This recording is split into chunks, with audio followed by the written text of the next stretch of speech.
All right, cool. It's recording.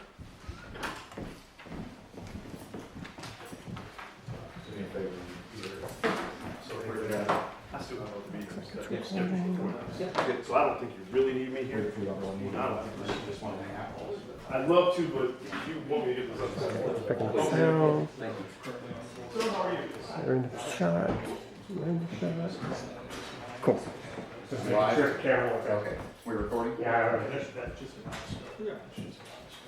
All right, let's go ahead and get started. Good evening, ladies and gentlemen. Today is Thursday, December 4th, 2025. It's 5 p.m. and the City Council has a quorum present in the work session room.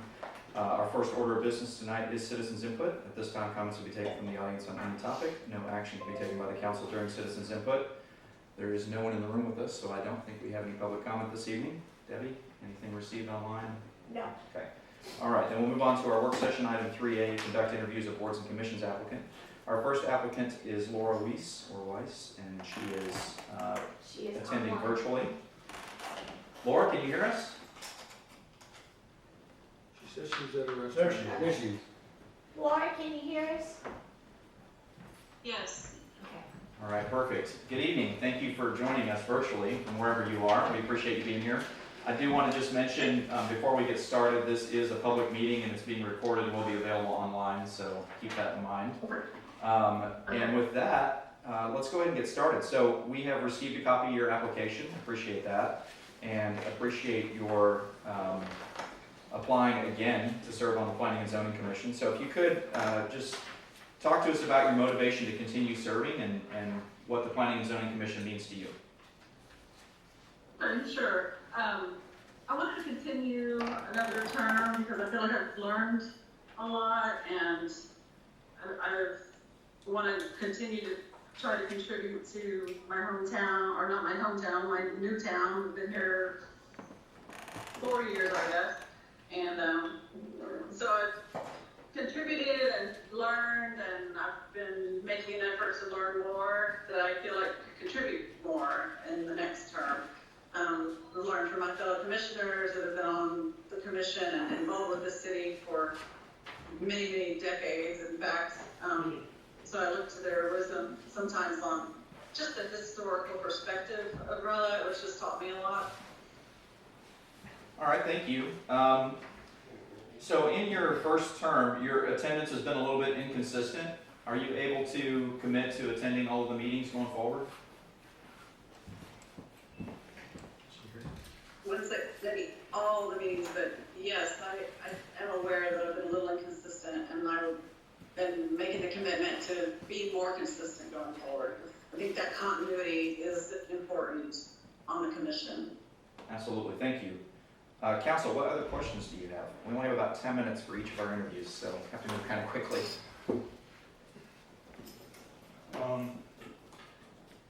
Yeah, I guess I am concerned about the attendance. You missed 45% of the meetings. Is that, are you just busy with work? Is it lifestyle things are getting in the way, or exactly? Because that's a lot. This is a really important board. So I'd really like to understand better why you've missed that many meetings. Yeah, I did have the demands of work, but I also had some health issues the last year in particular that I feel like impacted my attendance, and I'm doing much better, and I'm excited to get back and engaged and to be able to, because through my career, I'm involved with transportation so heavily, and I attend the COGS Regional Transportation Commission meetings and the Surface Transportation Technical Committee meetings, and I try to bridge that gap some. So I'm excited that with my new role, I'm now, that's part of my role now, to be more external and be at these events and to be able to bring back what I'm learning around the Metroplex to Rowlett and to share. So I appreciate you sending me to the APA Texas conference, for example, and I did attend some sessions, particularly to bring back to Rowlett some things that I've learned, and even a software that I want to talk to Derek about. But Council, other questions? Yeah, over the last year, the meetings that you have attended, what was one of the toughest zoning cases that you worked on, and how did you go about to come to the decision you did? The toughest one for me was the recent really long one that was the debate over smaller lot sizes. There's a lot of resistance to rentals in the city, and I get that, but I understand that we need varied opportunities for different size families and different income levels to be able to live in Rowlett. And so I struggled at times about having the types of large lots that a lot of the citizens are expecting. So I did look to the plan. I looked at the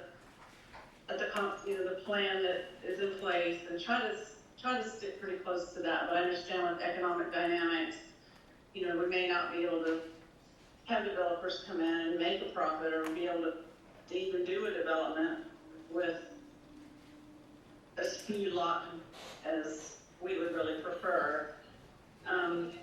But I voted with the majority in the end. I really thought about it, and my first vote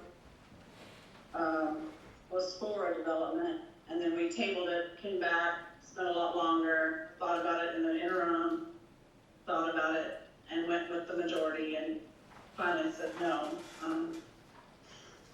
So that was a tough one for me, just trying to balance the needs of growing, younger families that maybe need a place to start. And I'd like to be, I'm pretty in traditional neighborhood design. We should be able to move up without having to move on, so to speak. So where do we provide that type of space? But understanding that there's a plan in place for a reason, and we want to really also think about economic development opportunities and not just take sections of property that were outlined in the plan to be economic and suddenly say, okay, we can change that to residential. So I just try to really look at the plan and be considerate of what I'm hearing from the community. What? That was a little tough for me. It makes me pause, the last one to vote, and I really was thinking about it, but I went with the majority. And on that note, and thank you for that, on that note, how would you respond to a zoning case that is in line with the comprehensive plan, yet has a lot of vocal opposition from residents that are filling the chamber? How would you go about looking at that? What do you mean a lot? Sometimes, the vocal is not the majority, so you may get Sure. 2 or 3 or so I try to keep that in mind as well, because you've got this vocal, few people that are adamantly, and I try to keep in mind that may not be the majority of, so. Well, let's say there was 50, you got 50 emails, or 50 public, but it was in line with the comprehensive plan. How would you go about that?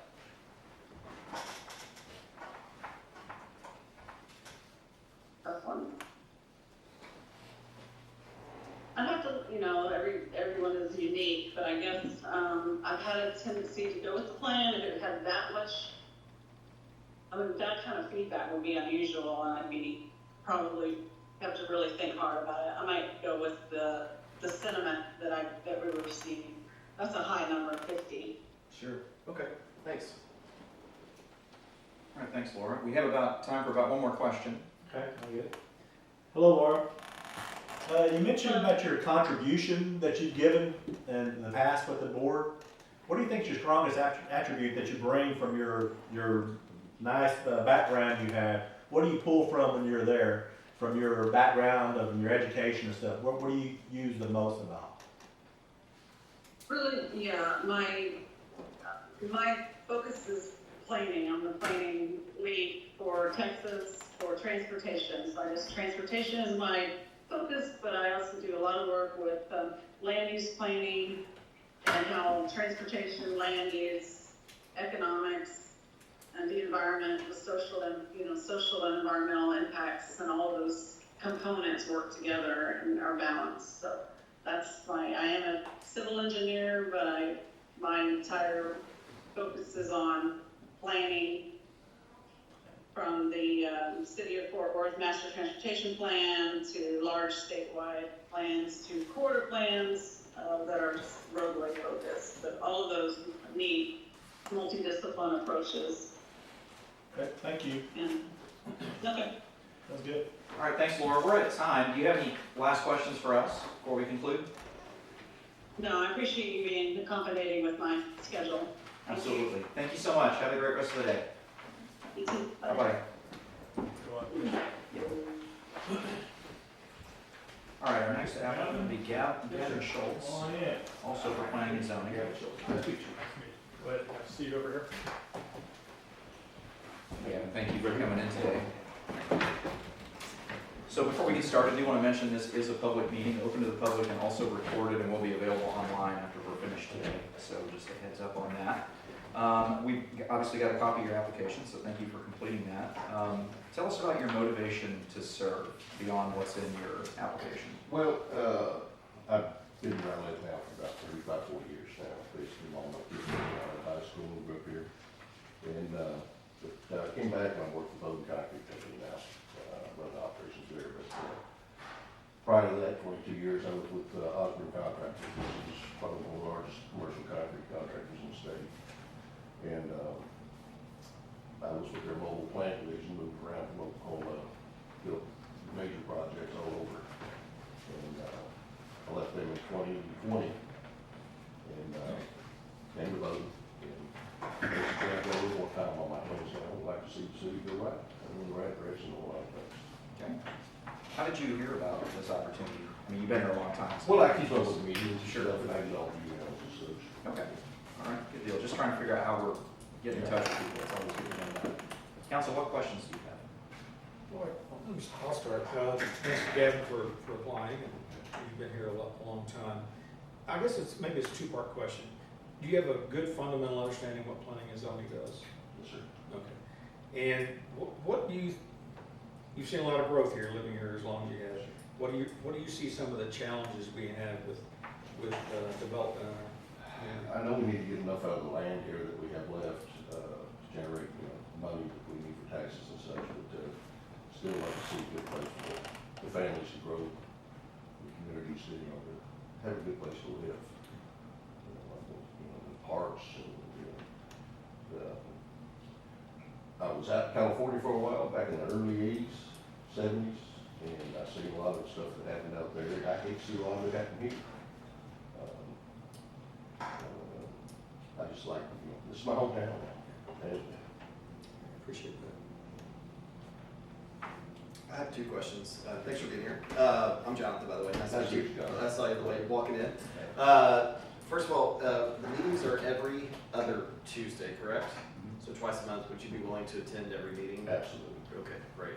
And then as it relates to just the overall P&Z, what do you think the relationship is between the comprehensive plan, zoning cases that come before you, and then actual development outcomes?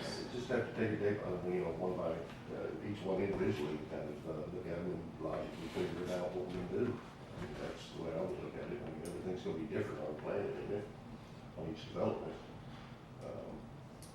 You see a lot of these subdivisions and stuff now going in that are changed to where it's multifamily to the start, and they go to like townhouses behind it and single family behind it. I see a lot of that. I guess that's a way to even things out in a sense, but there's room for a lot of stuff still as far as commercial land go too. Is there anything on the board that may come before you that you're adamantly against? Not, I can mention, think of anything right now, offhand. What would you like to see come before you?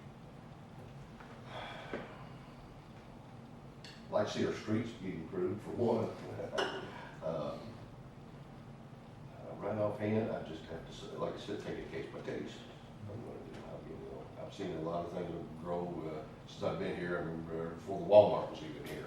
You know, back when I think there was 3 or 4 police officers on force, but, I'm out there. Yeah, that's a Mark. where you? now. Remember Dale Brown? Yeah. But, So, last question real quick before you Yes, get me. What do you see that your role really is on the P and Z? What do you see it as? just a voice to be able to turn things in the right direction possibly. If I could ask a couple questions. If you have an outfit in the lobby, so we're glad you're here. Have you watched any P and Z meetings or attended any P and Z meetings? I have not, I'll be honest with you, I have not.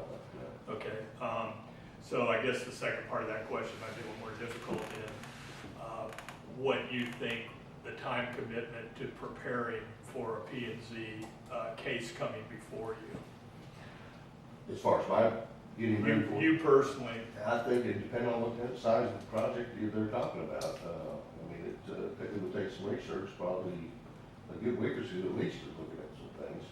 And some of the things that I'm probably not aware of yet.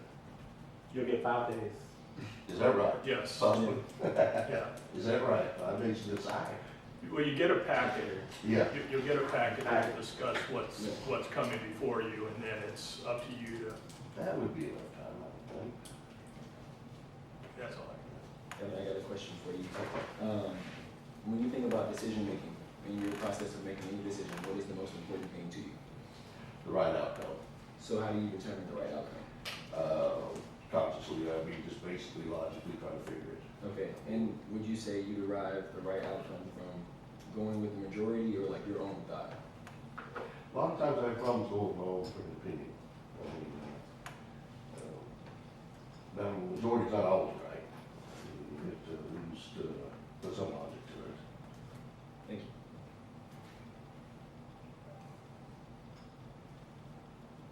Council, other questions? I know it's a little fast and furious, we only have 10 minutes for each interview, so everything's kind of crunched together. We're trying to get up for the It's fast and council. furious. It's fast and furious without the cars. That's right. And my wife asked me if I was nervous before I left. I said, I'm not having to go up there and sing or anything, so I'll be okay. So you can be watching you right now. Yeah, that's true. We can make that a prerequisite. Half a day. How long have you been at Bowden? Since 2020, about, Okay. yeah, end of 2020, I'd say. That's good to know. Do you have any questions for us? Now for time, but I mean, just to give you a little context, we do have a couple minutes left. You know, P and Z, really, they're a statutory board, so they're required by the state to hear zoning cases ahead of time. And the function of P and Z is really to look at things very objectively. So look at things from, does it align with the comprehensive plan? Does it align with kind of the neighboring surrounding area? Does it align with our code and what we're looking for, the direction, the vision of the city? And from that objective view, you have to make a decision. Often that's going to go against what you might have the community shouting at you that they want or that they disagree with or something like that. Ultimately, that recommendation that the Planning and Zoning Commission makes comes to the City Council, and the City Council gets to make a subjective decision, kind of taking in more factors into account, a more holistic look at kind of what the development means for the city from an economic development standpoint, an opportunity cost standpoint, traffic, noise, you know, all of those other factors that are kind of out there that are somewhat hard to quantify. And so the council makes that decision and actually changes the zoning, as you know, but you know, we rely heavily on what planning and zoning says because we value that objective look because it really is our own residents giving us hopefully an unbiased, unadulterated look at what they think about the development. I'm interested what you figured out about the traffic. Yeah, that's a great question. It's Yeah. gonna be a problem. Yeah. We're getting everywhere like that now. Yes, sir. Yeah, we have experienced a ton of growth out in Fate and Heath and Rockwall, Royce City, all those communities are ballooning. And so, as you know, when I-30 is even the least bit, when somebody sneezes on I-30, there's an accident, and then 66 bears the brunt of that. I mean, every time I hear the radio, I hear I-30's backed up at either Gal Rock or Horizon or Ridge, and your alternate route is Highway 66. Well, great, thank you, That's how much it ASCS. costs it late and logistically coming, we have to run with that problem every day. Yes, sir. Yes, sir. All right, if you don't have any other questions for us, we'll wrap up. Thanks, All Gavin. right, thank you very much. Yes, sir. Take Appreciate care. your time. All right, our next candidate is Kendall Patton. Maybe we should share it with her. I started saying they run over our lights. Knock them down there. What said it? 14, the lights in Oh, the Von Roche. Von Hirsch. Missed it by, Von Von Roche. Hirsch. Missed it by that much. Well, you know, that much by a mile. They got another one today. No way. Yeah, right They there by, So Rowlett, Rowlett Road Yeah. I saw that. by, I saw that yesterday. before the high, I think before I the, know. Is it- Yeah, is it- yeah. going north. Or that ferry. Yeah, it's before Hickok. I mean, it's after Hickok's coming south. Farrington, not Farrington, I think. It was late on top of Yeah, I it. saw that. Just, I saw it. All right, Kendall, thanks for coming in today. Just before we get started, I do want to mention this is a public meeting and open to the public. It's also recorded and the recording will be available online, so just Okay. bear that in mind with anything you might say. And we obviously have a copy of your application, so thank you for filling that out. Let me start off by asking, how did you find out about this opportunity? Yeah, so I've been a resident for a little over 10 years now. Okay. And I always wanted to get involved with the, with the community. So I was just looking for opportunities. So I actually just found out online. Okay, through Facebook or through the city's website? No, just through the city It's on website. the website? Okay, awesome. That's great. And I go up to a lot of the city events. Like I know one of the events I saw Trey at maybe a couple months ago. You guys had like the food trucks and stuff. Yeah. That was a cool event. Yeah, okay, awesome. So tell us a little bit about your motivation to serve. I mean, you've got a, here's why I want to serve in here, but, tell us in your own words why you want to serve on the Planning and Zoning Commission. Right. Well, I feel just the opportunity to give back. I am interested into getting into maybe like city politics. But I definitely wanted to start off maybe something that maybe a smaller position to kind of see how things go and again just give back and just continue to. I've seen the city grow a lot. Like I said, I've been here over 10 years. originally from Louisiana. But I've just seen the city grow a lot, with the lagoon, just a lot of the things that they're building and bringing. I feel like, I want to be a part of that. So I feel like this was a good way to kind of start off and, meet some of you people and just kind of build from there. Okay, great. Council questions? Well, Kendall, first of all, thank you. Thank you for applying and thank you for wanting to be engaged. I know you want to get engaged and serve on a board. Let me just ask you, why planning and zoning? Right. Well, planning and zoning, again, like I say, very interested in a lot of things that are, in Rowlett. So being able to kind of see and being able to be over that and kind of know, kind of working with that and just getting from the ground up and kind of seeing how those things work. Just something that interests me. And I feel like planning and zoning, also with my schedule, it's something that I can attend as well. Because I actually looked at two positions, but actually planning and zoning would be the only one I would have the time commitment for. Okay. So. Okay. So on that note, the meetings are every other Tuesday, so you can attend every meeting. They're at usually 6 p.m., right? No, excuse me, 7 p.m. Yeah, I think 7 online is what I saw. Yeah, 7 p.m. Okay. and they go sometimes 45 minutes, sometimes 3 hours.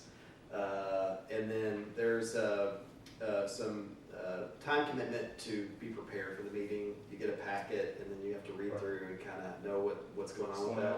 So you feel like you have the time to be able to commit to that? Yeah, I feel like I would have the time.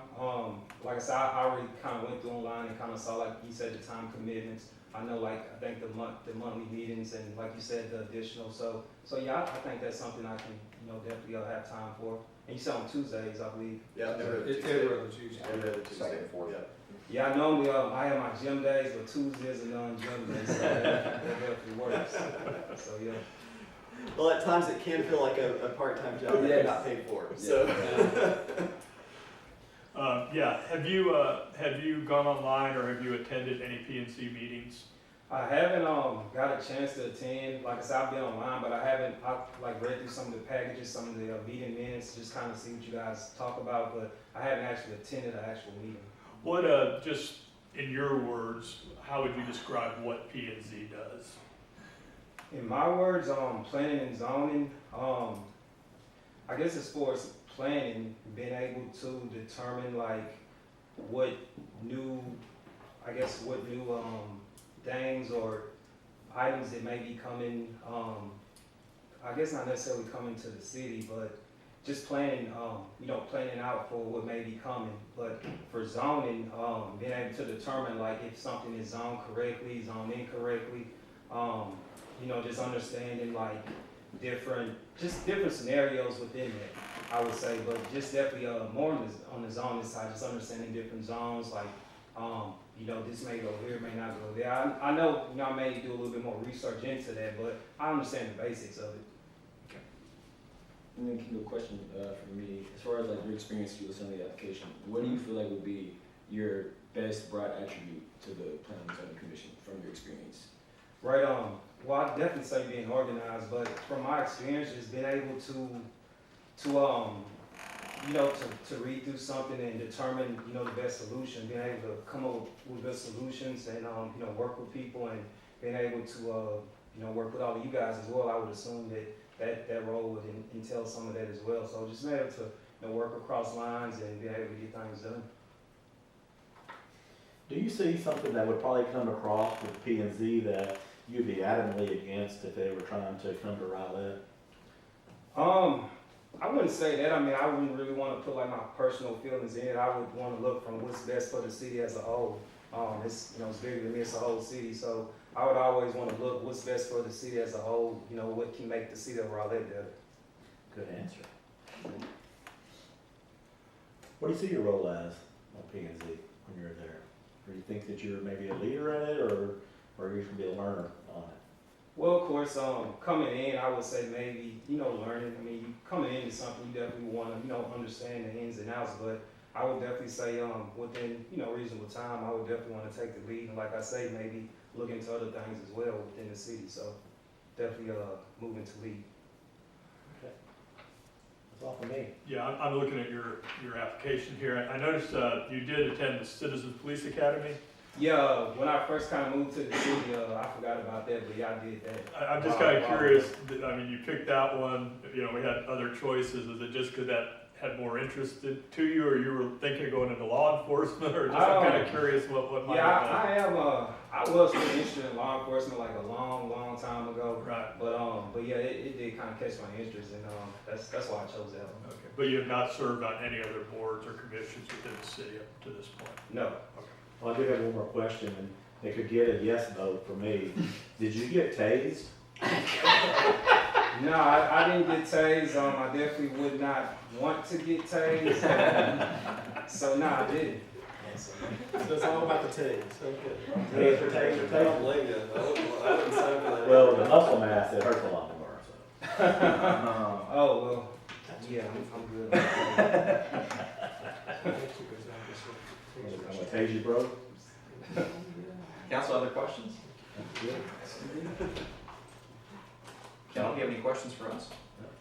I guess I know the terms and stuff, but I guess what will be next steps, I guess would be my main question from here. So actually, at the end of this meeting, we'll be talking about appointments to the different boards and commissions as a whole, where we have a number of boards and commissions that we're going to make appointments to, P&Z being one of them. And at that point, we'll start to fill in some spots. Right now, the commission has only a few openings, and we've had some reapplications to that commission. So for anybody that's a regular member, it's a 2-year term. And so actually, we have 4 members who are in the middle of their 2-year term, who are within the term. And then we have 3 that regular members that have applied to be reappointed, as well as 1 alternate member, that also applied to be reappointed. But then we have 3 alternate positions that wouldn't be reappointed. There's 2 that are already vacant and 1 did not reapply. So we do have some openings, but we also have several people that have reapplied that are already existing members. So part of this will just be working out who gets put into what slot. To that end, you said that you would not be willing to serve on a different board or commission. I assume that's based on your schedule, right? Yes, it's mainly based on schedule. I think the other one I was looking at was the economic development, but I think I saw like a Tuesday. Yeah, that's like a Tuesday morning. Yeah, I mean I do have a day job, so Sure. Okay. Yeah. Okay, we'll keep that in mind when we're talking about this as well. Following that, we'll make the actual appointments at our next meeting, next regular meeting, which will be Tuesday the 16th. Those will be when we ratify the appointments. And our city secretary will be contacting everybody who's been appointed. Obviously, we'll contact you if you haven't been appointed. Thank you for applying and that kind of stuff. So, Sounds good. any other questions? No, I don't think so. It was definitely, I don't think I've ever really like met all of you. Like I said, I've been here like 10 years, but I don't, like I said, I, work out, go to the gym, go to work. I don't, it's too much, but it's good to, see everyone and meet everyone in person. So I'll just say thanks to that. Glad you're here. Thank All you. right, thank you. Thank you. Appreciate your time. Appreciate you. All right. Is our next one a Teams meeting?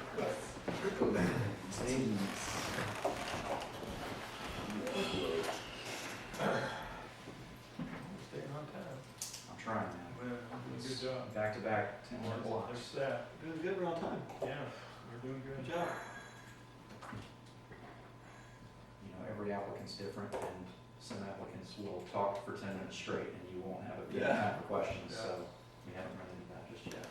Yeah. I would say Tuesday, only 3.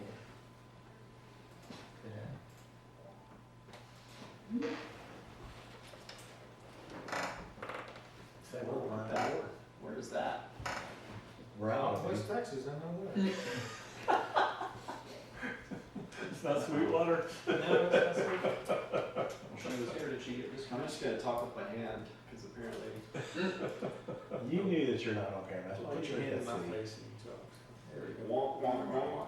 I just submitted her, but I don't know where she went. see. She is still in the waiting room. Yeah, we don't need to see Martin. Are you doing that? How does that work? Is that better? Is that an automatic camera? Do you do like little birdie thing there? Let me see if I can call it.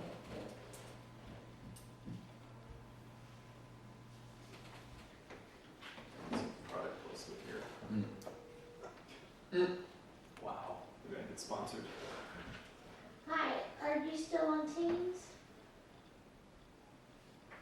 Okay, because I put on here for you to be admitted. Can you try to reapply to the room again? So how did that just move to you, John? Did you see it? Yeah, I thought it did voice. yeah, that's a text. Top, Jonathan. Marvin, did you ask me to talk? Look at the camera. Yeah. It just kind of sporadically. It went over to you. Yeah.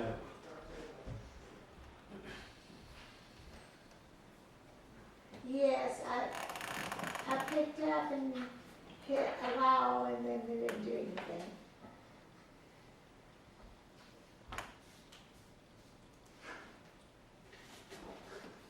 See, you do it again.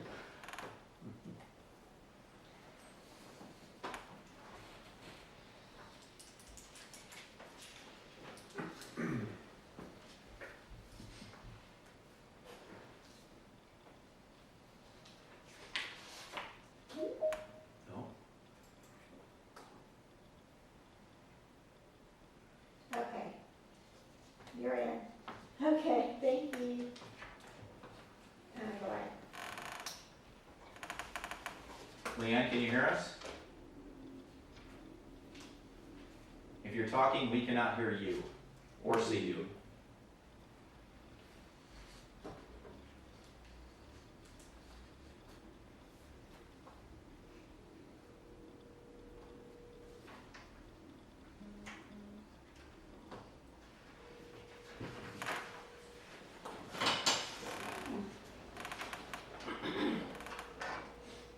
Were you really on the force when there were only 3 people? No. Okay, I didn't think it was true, but I don't know, you're pretty old.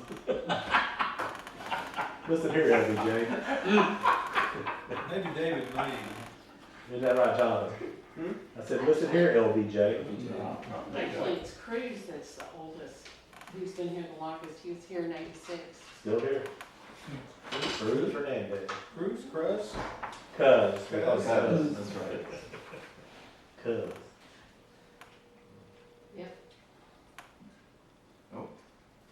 Hi. I think she dropped, that's why I did think that. you dropped again.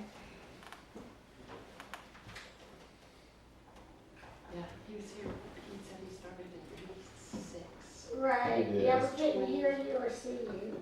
1 year old, maybe? Well, not here, but when he was at That's okay. Lovefield. Yeah. Can we? Exactly. He did start here in Rowlett in '86, but he started That's in all right. '84. And so he was Are you, like okay, 19 or 20, he couldn't even buy try books this one more and time. stuff. And I was messing with him because he's coloring his hair. Can you hear us now? Oh, that looks great, I've seen it. Okay, I'm gonna put you on my speakerphone. Hold on just one moment. Turn it all the way up.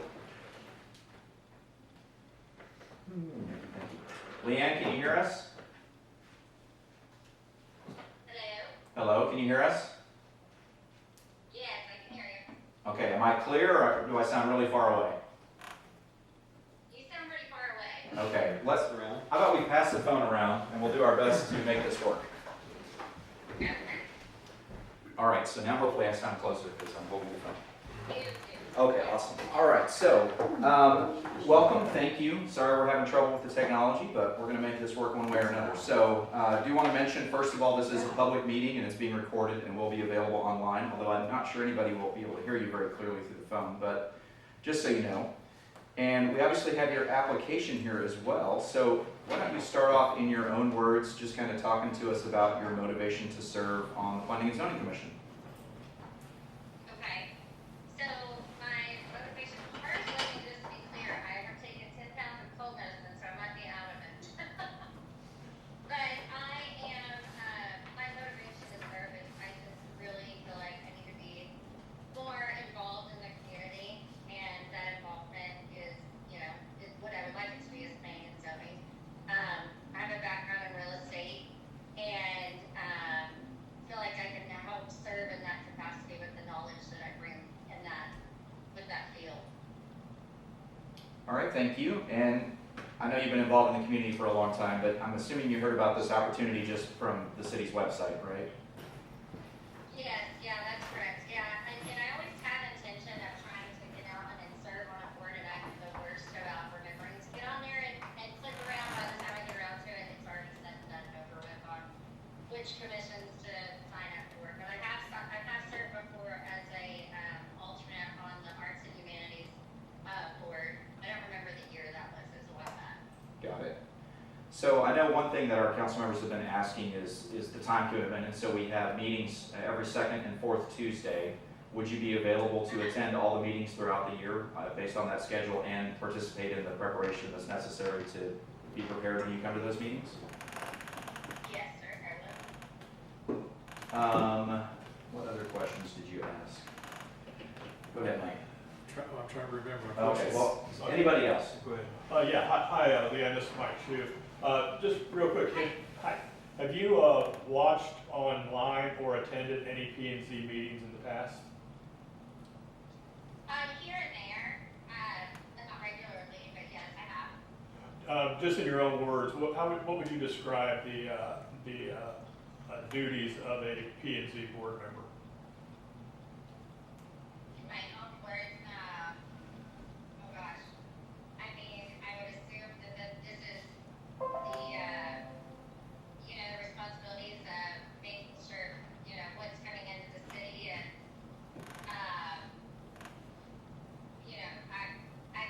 I can't even tell you, it's just, what's coming into the city, what's needing to be built, what's, where it's going, in what capacity you're letting builders and stuff come in. Okay, all right, well, I'm gonna pass the phone, and thank you. And maybe I'll remember my question. Hi, Lee, that's Mike Britton. I guess one of the questions I would ask is, I think you're probably familiar with planning and zoning. And you mentioned about development. What would you consider maybe one of the biggest challenges we face in Rowlett in terms of development? Well, currently, I always get this mixed up because I know the name has changed a million times, but I know currently we've got, 30, we've got Sapphire Bay or Bayside, I can't remember the correct name of it. Yeah. That's the thing that's going on. I'm not exactly sure where we're at with that. I'm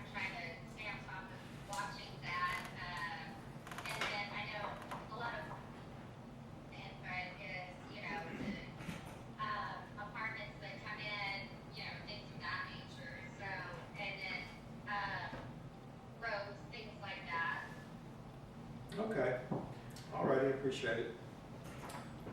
Hello, Leanne. I've got the hot potato now. This is Jonathan Reeves. Hope you're well. Thanks for applying for this. Quick question for you.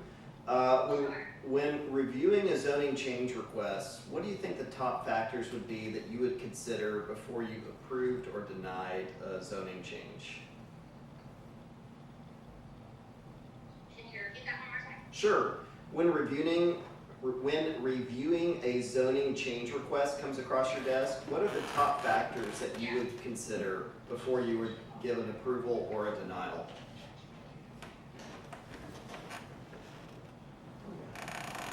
I'm not sure. I mean, I don't have the, I'm not really exactly sure right now what that would require. I guess I kind of asked you a question without context. So, we have a comprehensive plan, albeit it may need to be updated a little bit. But what do you think the relationship is to the comprehensive plan and zoning change request? Would you be more in error of following the comprehensive plan or kind of just taking the... No, it would be following the comprehensive plan. Okay, perfect. And then just one other quick question. How would you respond if a large group of residents opposed a project, but the project that was across your desk is fully consistent with the comprehensive plan? What would your approach be on that?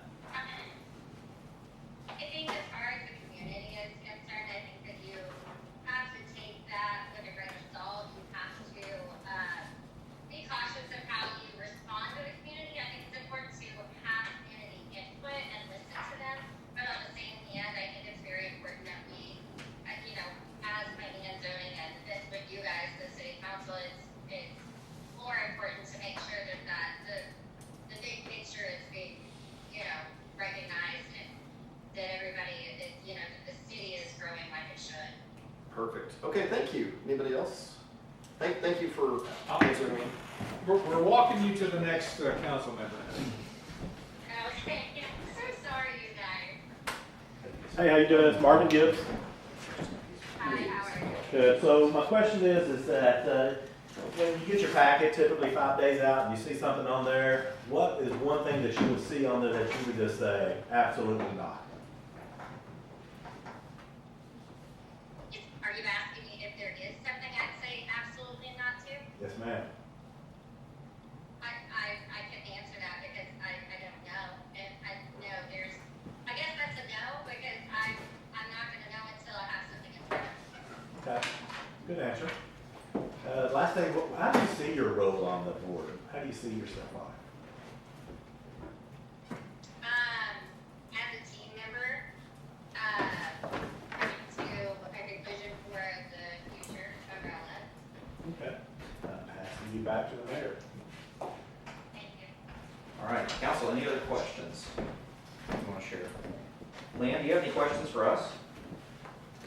I don't. Okay. All right, well, we appreciate your time, and again, thank you for your flexibility and getting on the phone here. That definitely helped us out, because we were running on time. We're only a couple minutes behind now, so that worked out pretty good, all things considered. Yeah. All right, well, I appreciate y'all making it work. yes, ma'am. Thank you so much. Take care. Thank you. Bye. All right, bye. Get a hot seat. Last teams, right? Yes. Thank you. Joshua, how are you doing, sir? Well, sorry, just a couple minutes behind here, so thank you for bearing with us. I get phone water to sign. We appreciate that. Appreciate your forbearance. All right, so you are currently a member on Board of Adjustment, so you kind of already know the drill. You've been to interview with us last year or year before? Year before, okay, all right. Just a couple of housekeeping items first. This is a public meeting. It's obviously open to the public, and this recording will be available online later. You can use that as well, serving on Board of Adjustment. So I guess just talk to us a little bit about your motivation to continue serving in the capacity. Just, I've always been a person that feels like everybody should do what they can to help the community and city and themselves. It's, we're all in this together. We're all people, citizens are all that. We're all Texans. We're all Americans. So I've always been the type of person that if there's not necessarily like an issue, but if there's a place where you can fill in and help out, then you should. And then also, if you do see an issue, but you don't want to be a part of the solution to it, then I feel like you're technically part of the problem. Because if you're not willing to do it yourself, then how do you expect anybody else to do it? So I've always been that person that's willing to be volunteering in capacities to help out where it's needed. And Board of Adjustments was when I first applied, was opportunity that came up because it was, I think, at the time when I applied, I think it just had enough current members to meet quorum. And so they're looking to fill it in. They asked me if I would be willing to do it. I said, absolutely. Wherever I'm needed, can best fit at. And with my knowledge and background and experience of what I do and professionally and everything, it worked out well. And it's been good so far. Well, let me just say, I mean, I was looking at the attendance records, and you had one of the best attendance records out of any other member of the Board of Adjustment, so thank you for consistently being there and showing up. I know the meetings are inconsistent as far as when they're held and how often they're held and all that, but you've been ready to answer the call, and so I definitely appreciate you being willing to step up. I'm gonna turn it over to my fellow council members if they have any questions for you. Well, I'll go. Just, you talked here in your application about serving on other boards and other community type of organizations. What are some of those boards and what are some of those organizations you're also involved in? So I'm also currently on the Board of Directors for Keep Rowlett Beautiful. So we meet monthly. Okay. And all that. And so I thought in my capacity, I oversee the Adopt a Bird part of it as a community chair currently. So working with, basically all our Adopt a Bird groups and doing their required cleanups and additional cleanups that they want to do and coordinate it during multiple events we have throughout the year, like the Tri-City cleanup and Great American Trash Off. And then as well, I'm volunteering a couple other sort of not like really like as a board of director type person, but just volunteer to help out with some other type of nonprofit organizations. So this time of year, I try and do things with Salvation Army. Also do things throughout the year for North Texas Food Bank, things like that. Whether it's helping collect donations to take it to it. The Salvation Army this year, with the Toys for Tots from the Marines and the Red Kettle job and everything like that. I oftentimes need people to help with logistics of collecting those donations and taking them to the distribution centers and sorting them out their centers and things like that. So I'll work with some friends that we have that we try and do consistently, as well as there's a couple of churches in the area that do like the larger ones where they get a couple hundred people like a Saturday to go do it, and so we'll help out with that. And same thing for North Texas Food Bank, collecting the food from drives and taking it to where it's needed, or work several times like the actual food bank processing their collections and dividing it up so they can process how many meals they have and whatnot, and handing them out to the individuals and families. It's awesome. I'm glad I really like that you're got a well-rounded portfolio of volunteerism, so congratulations. Yeah, it's great. I think he's missing one or two though. Huh? Yeah, there's a couple out there that I probably should reach out to and get more involved with. No, that's absolutely very admirable. I think you're doing there. Well, appreciate your serving, Josh, but Mayor stole my thunder. I was gonna say kudos to that great attendance there. Let me just ask you, you've served, so what's one of the hardest decisions you've had to make in the Board of Adjustments?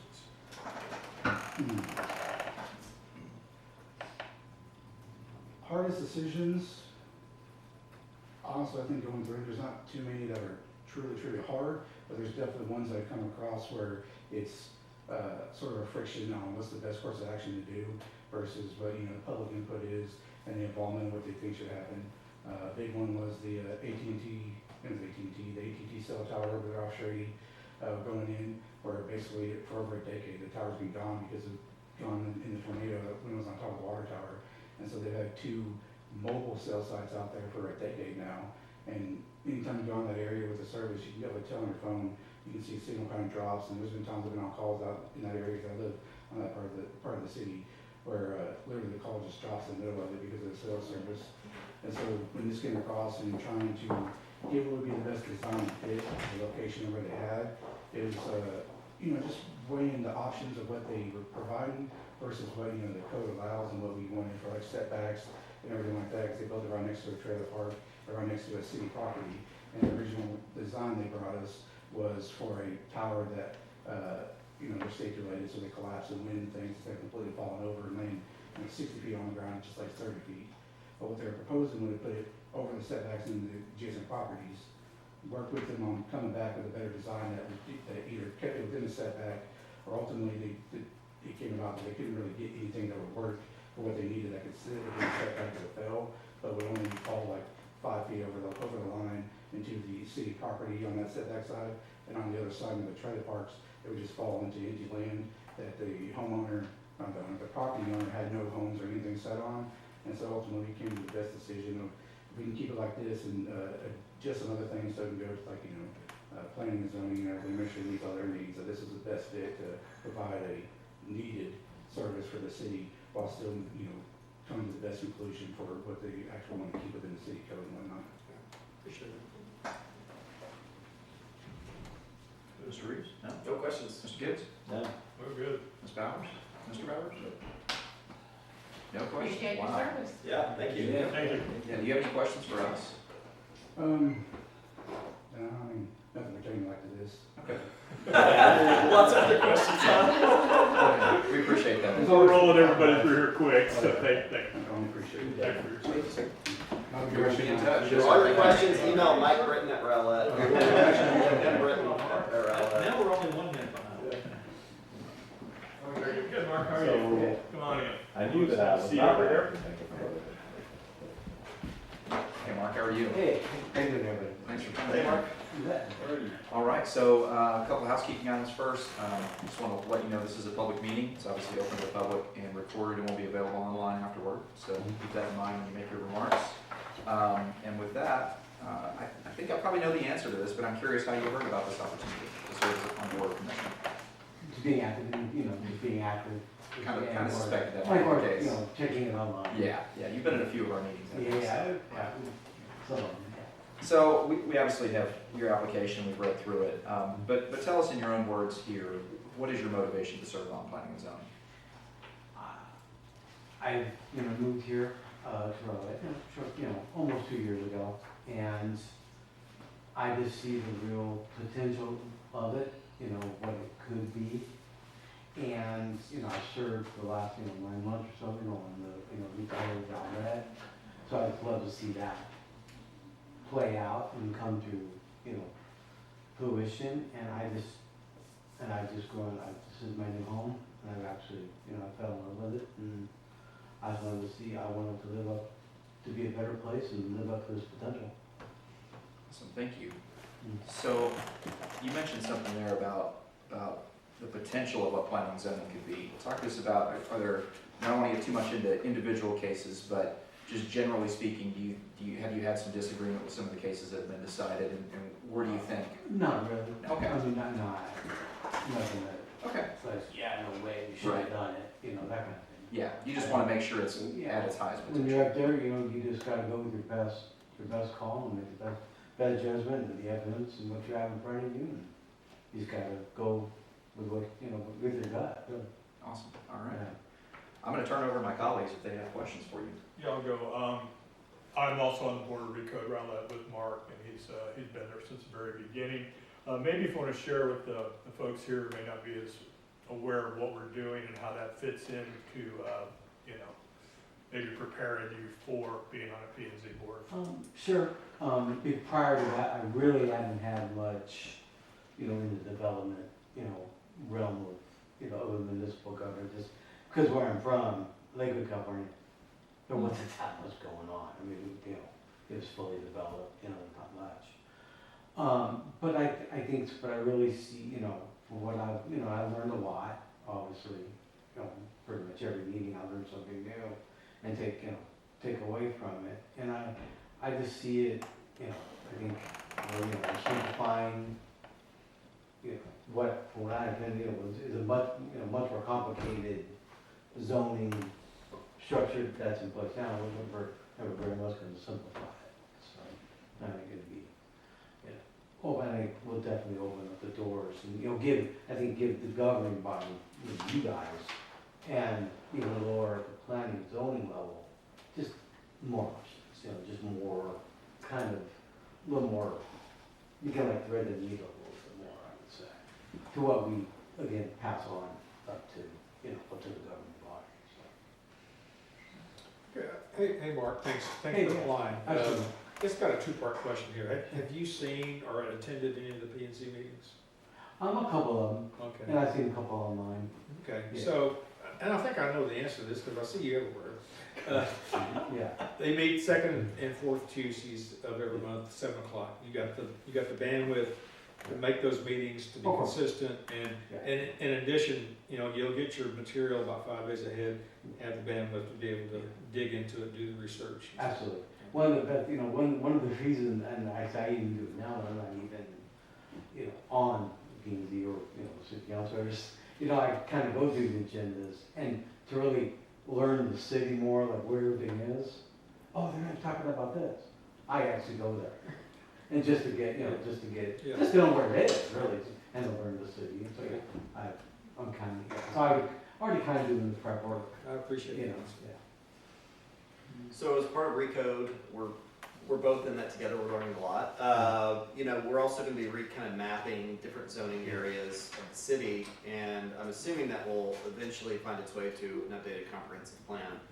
So if you were on the P&Z and you're at the dais, and there's a case before you that has a large number of residents that are adamantly against it, but it falls in line with the comprehensive plan, how would you approach that? I think it'd be, that'd be obviously a tough call. I think at the P&Z level, you don't, if they meet all the requirements, you might have to let it and let city council, which is more the city council's realm, more listen to what the citizens want, because they're your constituents, where we kind of have to, at the P&Z level, you almost have to kind of go to the letter of the law, and then let city council. He says you're gonna take the heat. Yeah, that's right. In all seriousness, let me say how much I appreciate that answer, because for far too many cases, I think politics has injected itself too much into the commission's decisions, and that, you're right, that's not how it's supposed to be. It's supposed to be an objective look at the case through unadulterated eyes of what's going on with that development and making a true decision. That, I love that answer, thank you. Well, we kind of answered my question that I was going to ask. Then don't ask. Even in both parts. I'll ask it anyway. We get our stuff 5 days in advance. You will too, for the most part. What would you, if there was something that came across there, let me ask you this way. What would it be that would come across the board to review and to vote on, that you would see it and say, absolutely no? That's a good question, but I won't go until I see it. I mean, I can't, I can't really know if I could really speak in hypotheticals. I mean, that's a really tough question to answer without seeing. No problem. Yeah. That's it. Appreciate your time, thank you. Appreciate all the work you do in the city. Mark, do you have any questions for us? No, I think I'm great, it's been a pleasure getting to know you guys over the last, year, 2 years and stuff. And just, Ken's really good friends, and so I look forward to the future. Yeah, we appreciate you jumping in head first. I mean, to only be a resident 2 years, having already attended leadership Rowlett, Citizens Academy, and just, Recode Rowlett, serving on that committee, which is on its own a very heavy lift. I mean, thank you. Thank you for your time, the commitment that you've made. We truly are grateful for residents like you who are seeking the way to be the answer to the problems instead of just announcing problems. So thank you. Well, thank you guys. And in your fashion, you put us back on time. That's true. Oh, okay. We'll be in touch soon. We'll discuss the appointments later tonight, and we'll let you know. Recode has been a heavy lift, I tell you. Go ahead, Larry. It's continuing on. We have another at least 2 or 3 months. This thing has turned into a year-long project. That's so sad. And one guy. Friendship House all over church. Oh. Yeah, right here. I'll see you here. Mr. Thucker, thanks for coming in. We appreciate it. Not your first rodeo, but I'm going to go over a couple housekeeping items. First of all, we only have about 10 minutes for our interview.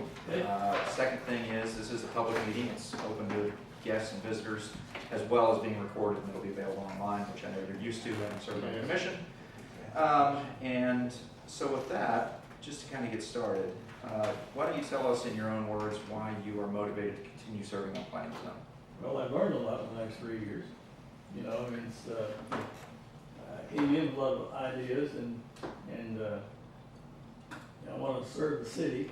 I've been here for, gosh, some odd years, so I like I need to be doing that.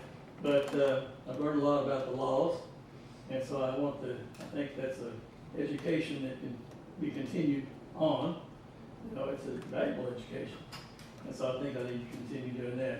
I have a passion for, and you may show up in some of the recording meetings that I've attended, for watching for traffic patterns, you know, the dangers that I see. And I have voted against some of those that have, I think where I saw they were dangerous situations. I'm also cognizant of the fire department's needs. Having been on the fire department years ago, it's what's important is being able to turn those trucks and get access down those lanes. And then I'm very cognizant of taking care of the citizens and their property. I've seen things come up before us that I thought just did not belong. And you know, I know you guys see the same thing. And I voted against those. I know there are cases where we've got to expand our apartment, but I think they need to be in the right place. I see a lot of people coming in trying to put 42 places where there should be 10. You know, so I think that we have to watch for that. And I've also watched out for the environment around, like somebody wanted to put a gas station where there's schools or churches or where they don't belong. So I'm watching a lot of that. I'm probably one of the most silent people on the commission as far as talking a lot, but I'm thinking a lot, and I'm also conversing with my two people on each side, and so we're sharing ideas. And typically, I have an idea I want to share, and then somebody else has already done it, so I'm okay. Because while they're talking, I'm still thinking of what's going on and listening and watching. So I want to continue. I think I just want to continue serving the city. And I think that's the best capacity I have to offer. All right, thank you for that. I do want to also commend you on your attendance history, because we did get an attendance record, and you've only missed 3 meetings, but you've been at 16 of them, so that's pretty good attendance record. I don't know what percentage that is, but what, 80, 85, somewhere in that neighborhood. It's pretty good. Yeah, it's good. Pretty good, right? I'm going to turn the floor over to my colleagues, and they have other questions for you. I'll go. Here comes the hard one. It's not gonna be hard. Well, but with your experience, what would you say was the hardest PNC case that came before you that you all had to really noodle on for a while? I don't know if I have a single hardest case. I can think of a single hardest place that people continue to try to build things there, and that's by the Flamingo Drive. That just keeps coming up, you know. Right. And we keep saying no.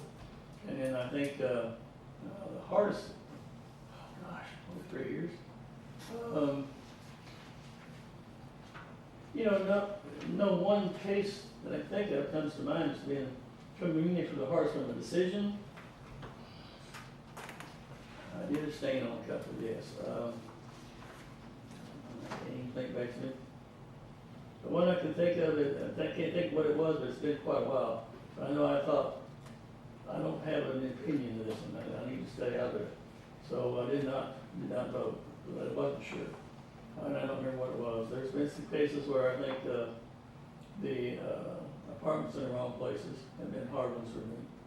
But those that are dealing with the area around 66 and the tollway, I think that's, we just have to kind of become, here, watch it again, not to let that traffic situation build up.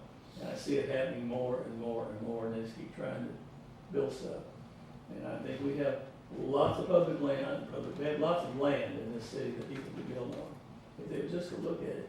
We've got a lot of people coming in, and they want to cram too much, trying to make too much money out of the small investment. And that's what I see. That may be an opinion, but that's what I think it's what I see. So we kind of, my mind is, no. Well, you've seen a lot, so. Well, we've seen a lot of it, yes, we have. Right along here and out there. Why don't we just go buy some bigger land, you know? I know people are trying to sell those properties. That's the hard part too. It's hard for me to know that somebody's coming here, they have spent their money to go through the city and done all the permits. It's really hard to say no sometimes, because I know that they're gonna lose that money, but it's not the right place for the city, in my opinion. Great, thank you for your answer.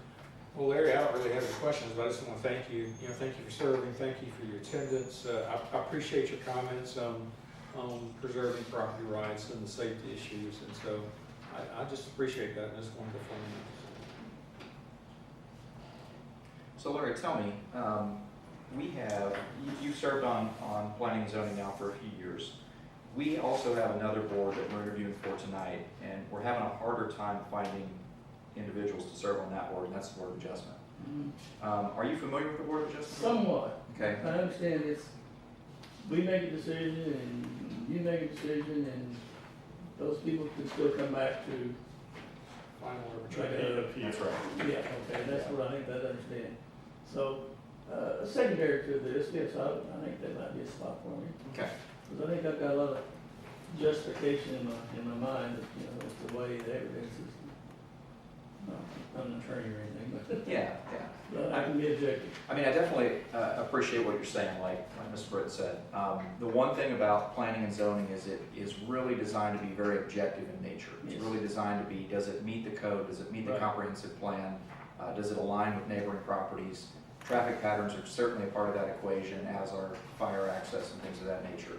But it's designed to be much more objective, whereas Board of Adjustment gets into more of a subjective territory. That's in the gray, right? Whether or not something's really appropriate. Yeah. And I think based on some of the things that you're saying, you almost, to me, sound like you would be a better fit there, because you can really interject more of that kind of discretion, if you will, about kind of how you feel about a certain project based on what you're being told from both the applicant and from any community members that show up to talk I'm about it. open. Okay. I'm open to serve where I need. Okay, we appreciate it. So that's part of the problem, is we've got, the planning and zoning, we've really only got 3 open slots. We've got 4 people who are reapplying. You're one of those, obviously, but we've got a list this long of people who have applied. And in the pursuit of making sure there's a spot for everybody as much as possible, we want to just, explore our options. I'm open to that. I think I put that on there. Sure. Yeah. Sure. Other questions, council? Marty? No. Good. Do you have any questions for us, sir? No. Okay. Not this time. Well, again, thank you for your service. Thank you for the effort that you put into considering these items. It's clear that you read through the packets and that you understand what's going on in the decisions itself. Yeah, that's so valuable. I think that's important. Yes, sir. Yes, sir. Put an eye on it. All right, well, we will be discussing appointments later this evening, and then we'll be in touch. Our city secretary's office will be in touch after we make those decisions and finalize them. Okay. Okay? Thanks, Larry. Thank you. Thank you. Thank you, Larry. See you later. Good to see you. Good to see you.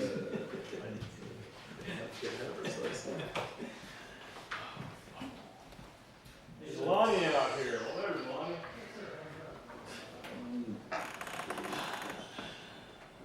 I think we'd be better off. Where do you want me? I'm sorry. Sure. That was actually the first part of the interview, was to see where you sat. It's one of those psychological things. Decision-making process. That's right, that's right. Well, Lonnie, thank you for coming in today. Thank you for having me. Really appreciate it. Just a couple of housekeeping items before we get started. Our interviews here are only about 10 minutes long, so it's very crunched down. This is a public meeting, and obviously we have guests that can come in if they so choose. It is also recorded and will be available online after the meeting, so just keep that in mind with the remarks that you make. With that being said, we know you've been serving in the past, but tell us about your motivation to serve on planning and zoning specifically. I've always been involved in public affairs my whole career. I'm retiring full-time this year, and I can't imagine not being involved in some civic activity. And I suspect my heart is more with parks, but my head is probably more in tune with zoning. Because most of my career has been with public policy issues surrounding land use, transit use, etc. So I think that's really what motivated me to think about planning and zoning. Okay, that's a great answer. I appreciate that. I appreciate the dichotomy between what your heart's telling you and what your mind's telling you with your expertise. So that's a really good answer. I'm gonna turn it over to my colleagues now and let them ask questions. Oh, no, I guess we Go set ahead. our order You're there. next, so. yeah. You know the road, you know the road. I just keep going with my go-to questions, so, have you watched or have you attended, planning and zoning meetings? Yes, Okay, you have, and I've watched them and attended them. you have, okay, and obviously with your background, it's probably kind of a layup question, but, in your opinion, how do you see, or what do you see as your function on planning and zoning as far as, I think any planning and zoning board or commission, two goals really, they're very closely related. Coming up with a good recommendation, and maybe more importantly, coming up with a good record. Protecting the good records that are able to give to the city, so the city council can make good informed decisions. Based on my career, more problems occur not on substantive issues, but on procedural issues. I mean, that's where things usually trip up a little bit. And that's where I would think I would really try to focus on keeping, to the extent I can, keeping things on track in terms of also getting people to, a lot of people who testify in the public, they're very nervous and tend to ramble, or they come in with an agenda Yep. and try to steer them back to, no, let's focus on the issues really at hand. okay, great. Okay, well, I'm gonna ask you this. First of all, I appreciate your desire to serve. You made a comment about following your head versus your heart. Sometimes, if you don't follow your heart, you're not happy. Or would you be happy serving on the planning and zoning? Yes, I think so.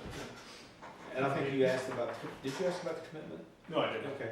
We meet, P&Z meets every second and fourth, and I think you've been in a couple of meetings. You've got the bandwidth and everything to make those meetings. Yeah, I'm currently wrapping up my part-time employment or work, and I'm gonna be full-time retired.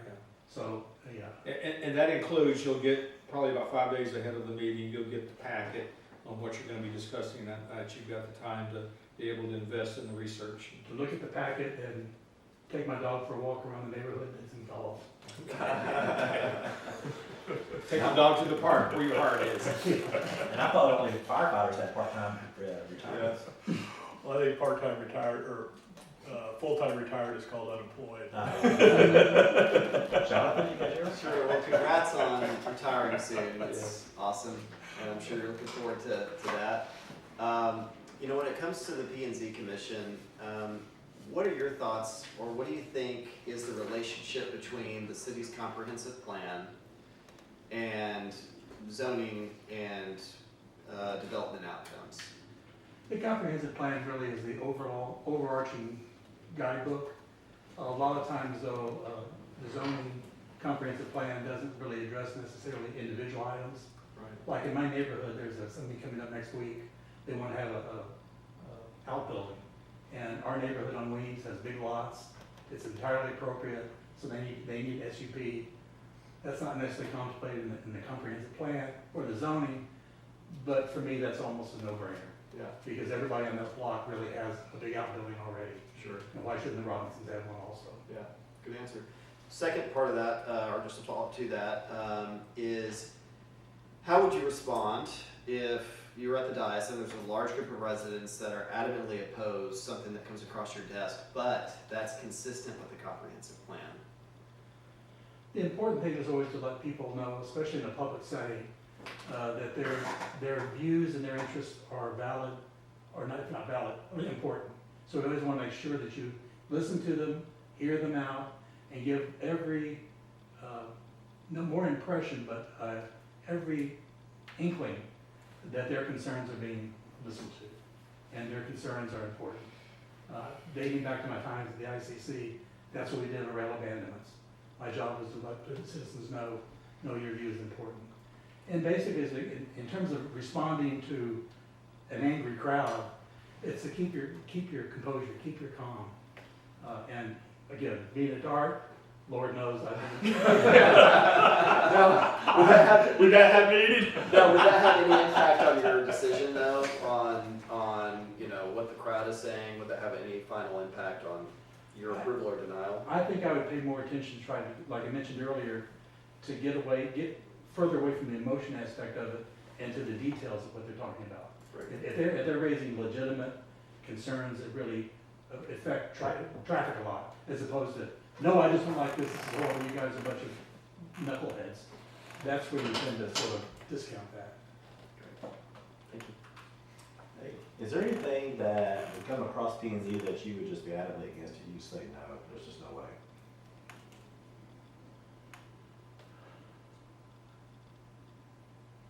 I would think that anything that would be that controversial would be weeded out ahead of time. Anybody that is developer or a homeowner that is so totally clueless, that it's so far out of bounds, I just think would be not there. But to directly answer your question, sexually oriented businesses, of course, is a hot button for everybody, including myself. Things in relation to schools and churches are very important. That would be the thing that would be my biggest knee jerk. Would be, wait a minute, this is not appropriate. Okay, you win the prize. One. You won. Next. Go ahead. Council, what other questions do you have? Said it, we've kind of gone around the horn. Lonnie, do you have any questions for us? One question I really have is that I debated also doing Board of Adjustment. Because Board of Adjustment to me, there's maybe a greater need for Board of Adjustment planning and zoning, because so many people are scared of doing, or hesitant to get involved in that quasi-judicial aspect of Board of Adjustment. And in the back of my mind, I'm also thinking, getting back to the heart issue, that may be a bigger need for the city than planning and zoning. Glad to hear that.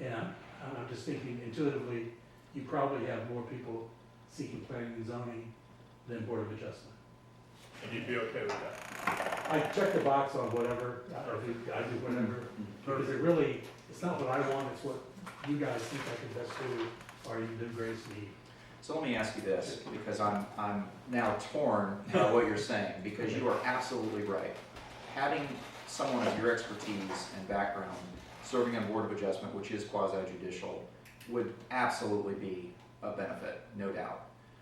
But in terms of the number of meetings, and I think perhaps the overall impact you might have in the Board of Adjustment, to me is not quite as great as it is over on planning and zoning, where you're having far more frequent meetings and passing on recommendations that would carry the weight of your decision-making to the city council for final decision. So in light of kind of those thoughts about that I just shared with you, does that change your mind at all, or does that give you any sort of insight? I'll pivot back to what I think I tried to say, which is, like a football player always says, it's not about individual stats, it's about the team. This is about the team. And if that's a bigger and a greater need for the city, that would make a lot of sense. But either way. It's not about me. Right, okay, but either way. Yeah. Great answer, thank you. Any other You questions? interview well. Yeah. You interview well. Something about being an attorney, probably. I want to come up with a little trophy to him. I usually tell people I'm a recovering attorney. I'm on step 6. Any other questions for us? No, just to keep up y'all's good work. Well, thank you, sir. We appreciate your service thus far and look forward to your continued service. Okay, thanks a lot. Thanks a Thank you. lot. And show Cowboys. Yeah, you'll be able to see the game, we're still here. Thanks a lot. Yell at the TV for me. And we forgot to ask him that keep up the good work, to ask him to share that on social media. Right, right. Yeah, there it is. Okay, we are at a momentary break. We have until about 6:30. Can we take just a real quick second on, even though we're not interviewing Yolanda, because I do want to bring up her attendance record. And out of 19 meetings, she has missed 9, which is 48% of the meetings. And if there's one problem that I personally see, it's been this lack of attendance by board members. I think when we had some show up the other day, but the vote was 2-1 abstaining. That can't happen. That just can't happen. Well, I need to get clarification, because he had said he decided he wasn't gonna vote. How do you get to do that? Yeah, I didn't.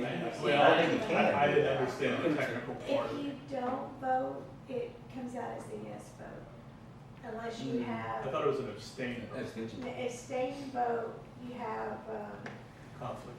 conflict of interest. But that's what he said he did, but there was no conflict. Yeah, if there's no conflict, you have to vote. Yeah, we'll have to cover that with the city attorney when we do Yeah. the onboarding at the beginning of the year again, and we have the refresh training, we're gonna have to cover that. with That's the my city attorney. concern with him, he did that. 'Cause that was that one that we just recently had to come in here. That's right, there should be no abstentions on planning and zoning or Yeah, board adjustments. yeah. I mean, unless there is a material conflict of interest, and that wasn't the case. And I was catching the drift of where we were going after that too. Yeah. so. I just wanted to make sure that we did put it in the record, the attendance record, because I think that's important. Well, thank you. And she's the one that is absent.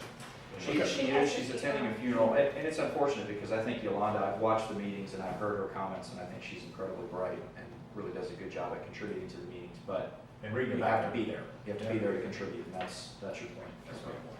All right, we're gonna take a brief recess. We'll reconvene here at about 6:29-ish. Ish? Now, I don't argue. it's his fault. Yes, sir. Call me, Start a little bit early, but all right. He leaned up to Trying to me. make it count. Oh, don't remember LBJ. Huh? Huh? I drive on this road every day. Were you alive when the real LBJ? Yeah. 2076. He got me on that one, maybe so. He was probably pickled, but he was still alive. He was a skunk. All right, y'all, let's go ahead and reconvene at 6:26 PM, and we're here with our next applicant, Adam. And Adam, just to give you kind of a heads up, we're doing about 10-minute interviews, so be pretty quick, short and sweet. This is a public meeting, and it is being recorded, and it'll be available online after this meeting. You're recorded, yes.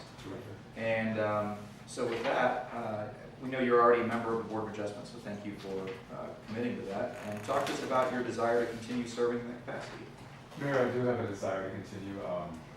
I just feel strongly that if you have time, that you should volunteer. I've been a resident for 8 years in Rowlett, and I'm single. I don't have any family, so I have more time than most people do. So I think I need to put that in a good place, which is serving my community. I want to establish myself as somebody who can be trusted in the community. Also, I find this topic very fascinating. This does have to deal with real estate. And real estate, as though, is not my active profession. It is my passive side hustle. I have 3 rental activities, and what I've been doing on the board has had to do mostly with a little bit of commercial, but mostly residential real estate too. So I feel it's hand in hand with my talents, my time, and my interests.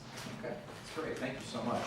And we do have a record of the attendance. Now, you haven't been on Board of Adjustment quite as long as everybody else, but it looks like you've been at the vast majority of the meetings, so appreciate that. Looks like you only had one absence way back in March, and then there was quite a long period where you guys didn't have any meetings. That's the nature of Board of Adjustment, unfortunately, but. Yeah, that seems right. I think we got basically onboarded, if you will, a little bit after Valentine's Day. Yeah. Yeah, so we've been volunteering all the way up until they cut the meetings. All right, I'm going to turn it over to my colleagues here if they have any questions for you. I'll ask a question. I'll jump in line. You just jump in. Thanks for serving. I got nothing. Okay. I'm Jonathan. Nice to meet you. Thanks for serving. And you've been an alternate member. Have you had a chance to actually be voting on any of the meetings yet? No, I have not Okay. voted. There's always been somebody to fill Someone it. there, yeah. But you've been attending, so that's great. Just in the last, from your experience, did any of the decisions that you can recall top of mind that you're kind of like, man, that was a really interesting or tough one? Interesting, yes, and tough. There's one that, we had to deliberate, if you will, come back into this room, and everybody had to vote as if they were on a jury, basically. And it was, somebody had a short-term rental activity, and he had some violations with the city, but as far as he felt, he had won a lot of those disputes. But we had to vote if we needed, we were going to shut down his activity, and everybody voted to shut it down, and I was not in favor. Interesting. Mm-hmm. Care to share why you weren't in favor? Actually, can we talk, is this something you can't talk about, if that was, nope, okay. Yeah, I would say. Alright, better not, better not, yeah. Yeah, that's, Yeah, better not say. Okay, fair enough. Appreciate the answer. Well, I don't really have any questions. I just want to thank you for serving. And thank you for your desire to continue to serve and be engaged in the community. So appreciate it. Yeah, and also thank you for serving, thanks for your presence at meetings.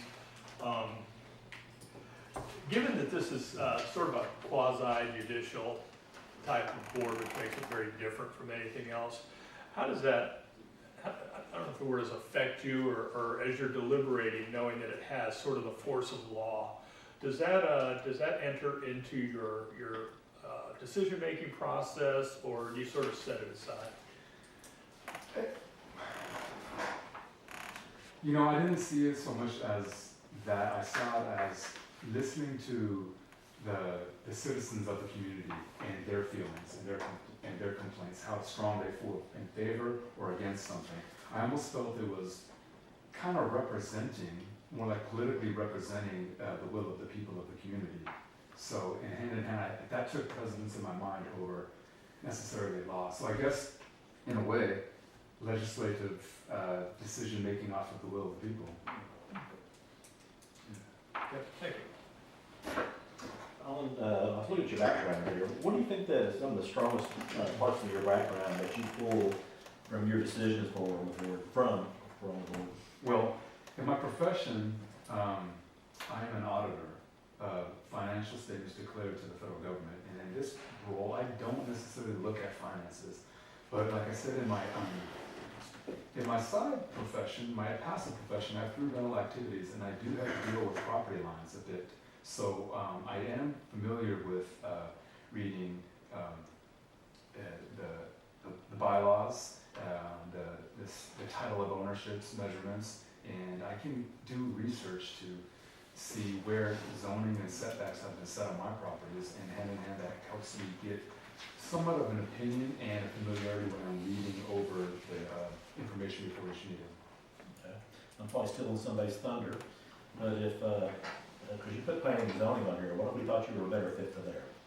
Would you do that? Yes, I would. Okay. Zoning is very interesting to me because of the mixed use between commercial, retail, residential. Okay. So of the two, which one do you think you are a better fit for? Zoning. Zoning? Okay. Do you have the time for zoning? Yeah, so planning and zoning meets twice a month, on the 2nd and 4th Tuesdays typically. And similar situation where you're getting a packet with the agenda items 5 days in advance typically. And so there's going to be more items to consider more frequently. So it does take more time over the course of the month to really get up to speed. It's always good to visit sites as well. I think that's a great way to kind of get a feel for, you can look at it on Google Maps and you can look at it on Street View and things like that. When you actually go out to the site, you really get a feel for kind of the 3 dimensions of what's around you. And do you have, so to the question of do you have the time to? I think I would like to make the time for that. I find it fascinating. It would add to my knowledge, all to a resume for the future service. What's the future? Well, I'd like to get on city council perhaps. Well, it's important that people are aware of their future trajectory. Absolutely. We do have term limits here, and so the council turns over significantly, and so I think that's a great asset, and I'm really glad that you're looking at that kind of trajectory, because we have to have people that are going to govern us. With the knowledge? Yeah, with the knowledge and the understanding of kind of these dry, maybe they're not dry, but they're more technical aspects of governing. So I applaud you for thinking about that. Any other questions? Adam, what questions do you have for us? Well, have any of you felt that the time that you served on city council was much more than you were prepared for?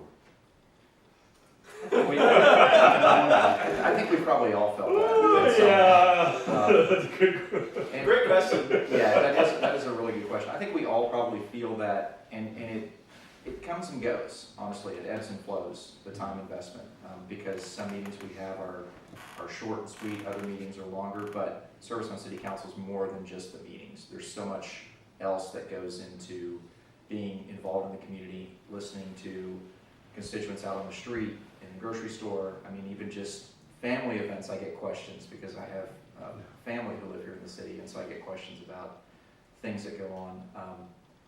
So yes, I think the answer to your question is yes, it's more than what we could ever have imagined, but at the same time, I find that incredibly rewarding, and I think, I won't speak for everybody, but I think everybody else probably does as well. I would agree.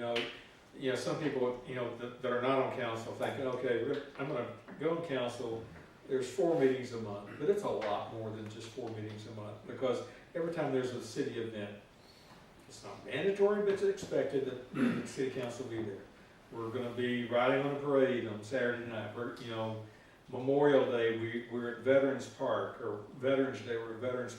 There's a ton of events that happen year round, of which the council is pretty much expected to be there, or at least the citizens expect to see their council members there, so.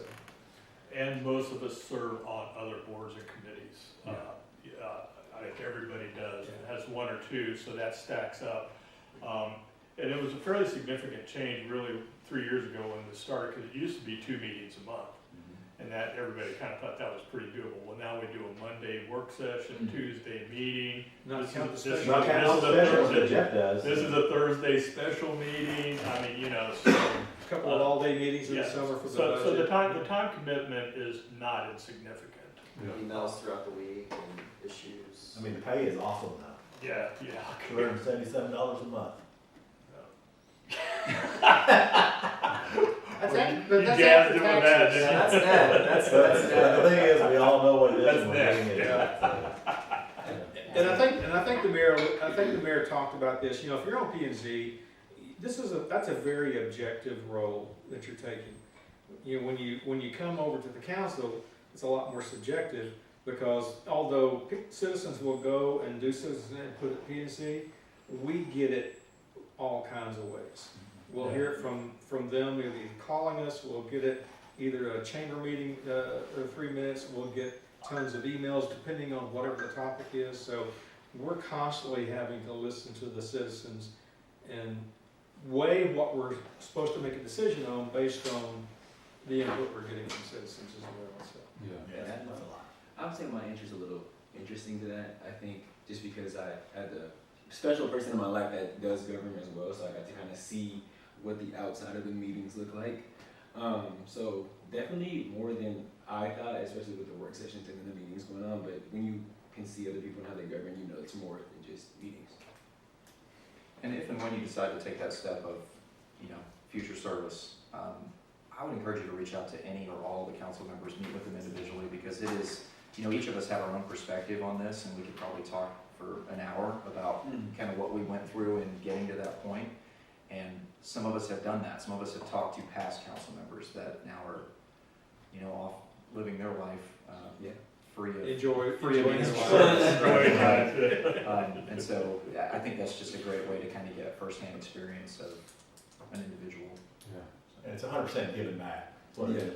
Yeah. And I joked about the 277 because there's people that think we make like $100,000 a year. Yeah. And it's not, so that's why I jokingly said that to you, because it's not. It's really about to give it back. Yep. And serving the community. Yeah, I feel like I would have been well served if I had done a term on P&Z. I think that there is an incredible value, P&Z or Board of Adjustment, because of the laws and the regulations that you must obey. So. That's a good point. Thank you. Well, Adam, any other questions? Because I feel like that one was a pretty weighty one. And Councilmember Ms. Bowers answered mine. I was about to ask, any of you wish you would have volunteered and gathered more experience on the boards before running for council? And I guess there's never enough information you can gather, right?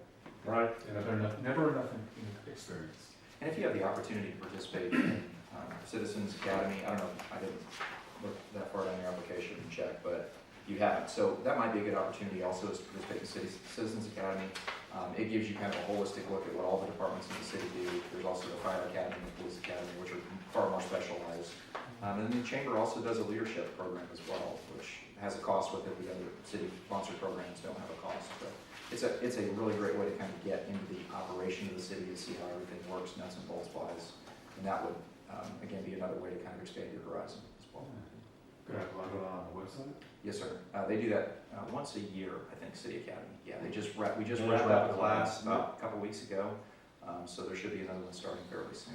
All right, I'll be on the lookout. All right. Thank you. Thank you. Well, thanks, Evan. We appreciate you coming in. Appreciate it. Yes, sir. Have a good evening. Go Rowlett. Go Rowlett and go Cowboys. Go Cowboys. Yeah, they're playing. Did you seriously ask me that question? You and Jonathan's. Did you hear what she just asked me? No, Are they playing tonight? I said the same thing. I don't know. Yes, they are. I have not watched a game since they hired, What's there? what's his name? See it? Tom Landry? Tom Landry. That's been a long It time. took me a while I still have not That's a ever long done it. I'm stubborn. Not Chance. just a little bit, just Not a little bit. A lot. How are you? I'm doing good, how are you? Well, we're talking about the Cowboys. But not But anymore. I've been a Cowboys fan ever since I was a little bitty fella. Whether they win or lose, I'm still a diehard Cowboys fan. I'm not gonna lose up and down. That's the loyalty. Yeah, attribute of loyalty. That determines if they're gonna go to Super Bowl. Well, yeah. That was my very first NFL game, was going to a Cowboys game. How about that? Yeah. All right, Chancellor, welcome. Thank you for being here and interviewing. You're a current member, so you kind of understand some of the nuts and bolts of the questions we're probably going to ask you, and I'm sure you overheard some of the questions we asked Adam as well. A couple housekeeping items. This is a public meeting, so it's being recorded, of course, be available online. Again, you're used to that as well, but I feel obliged to tell everybody. So, Chance, tell us about your desire to continue serving on Board of Adjustment. Well, of course, as you know, all of you know, I just really always want to continue to give back to the community in any way I can. And then plus I feel like I'm a person of integrity, impartiality. I feel like I can listen to both sides of the story, whatever the issue may be, and give a fair answer to whatever it may be that's brought forth, and I just always want to continue to give back in any way, shape, or form. Unfortunately, the Board of Adjustments, we only had one meeting in the year, and everything. It was an exciting meeting, but it was one I wish I don't know if it's good or bad to have those meetings or not, but, because I like to be involved, I like to get the nuts and bolts and actually look at the paperwork, the 20 or 30 pages we get on something. It's very interesting to see. Again, I always feel like it's not the Board of Adjustment's responsibility to rewrite policy, that's City Council. It's our job to look what's brought forth based on the ordinances and what's the plan is, and then to look at the hardship that's brought before us to determine whether it is a true hardship, not a hardship based on financial reasons or because they just don't want to do it. It's a true hardship, whether it's the topography, the shape of the land, whatever it might be, fence, whatever we're looking at, setbacks, whatever it might be. But doing it in an impartial way and seeing if it's something that's not going to affect neighbors, the public, if we decide to go one way or the other. I think last time when I was here a year ago, one of the gentlemen had said, well, everyone who comes forth, I'm just going to automatically say, I'm going to, override it and approve the situation. And I have a totally different philosophy. Again, I feel like ordinances and policies are there in place for a purpose and a reason. So I don't have a blank check.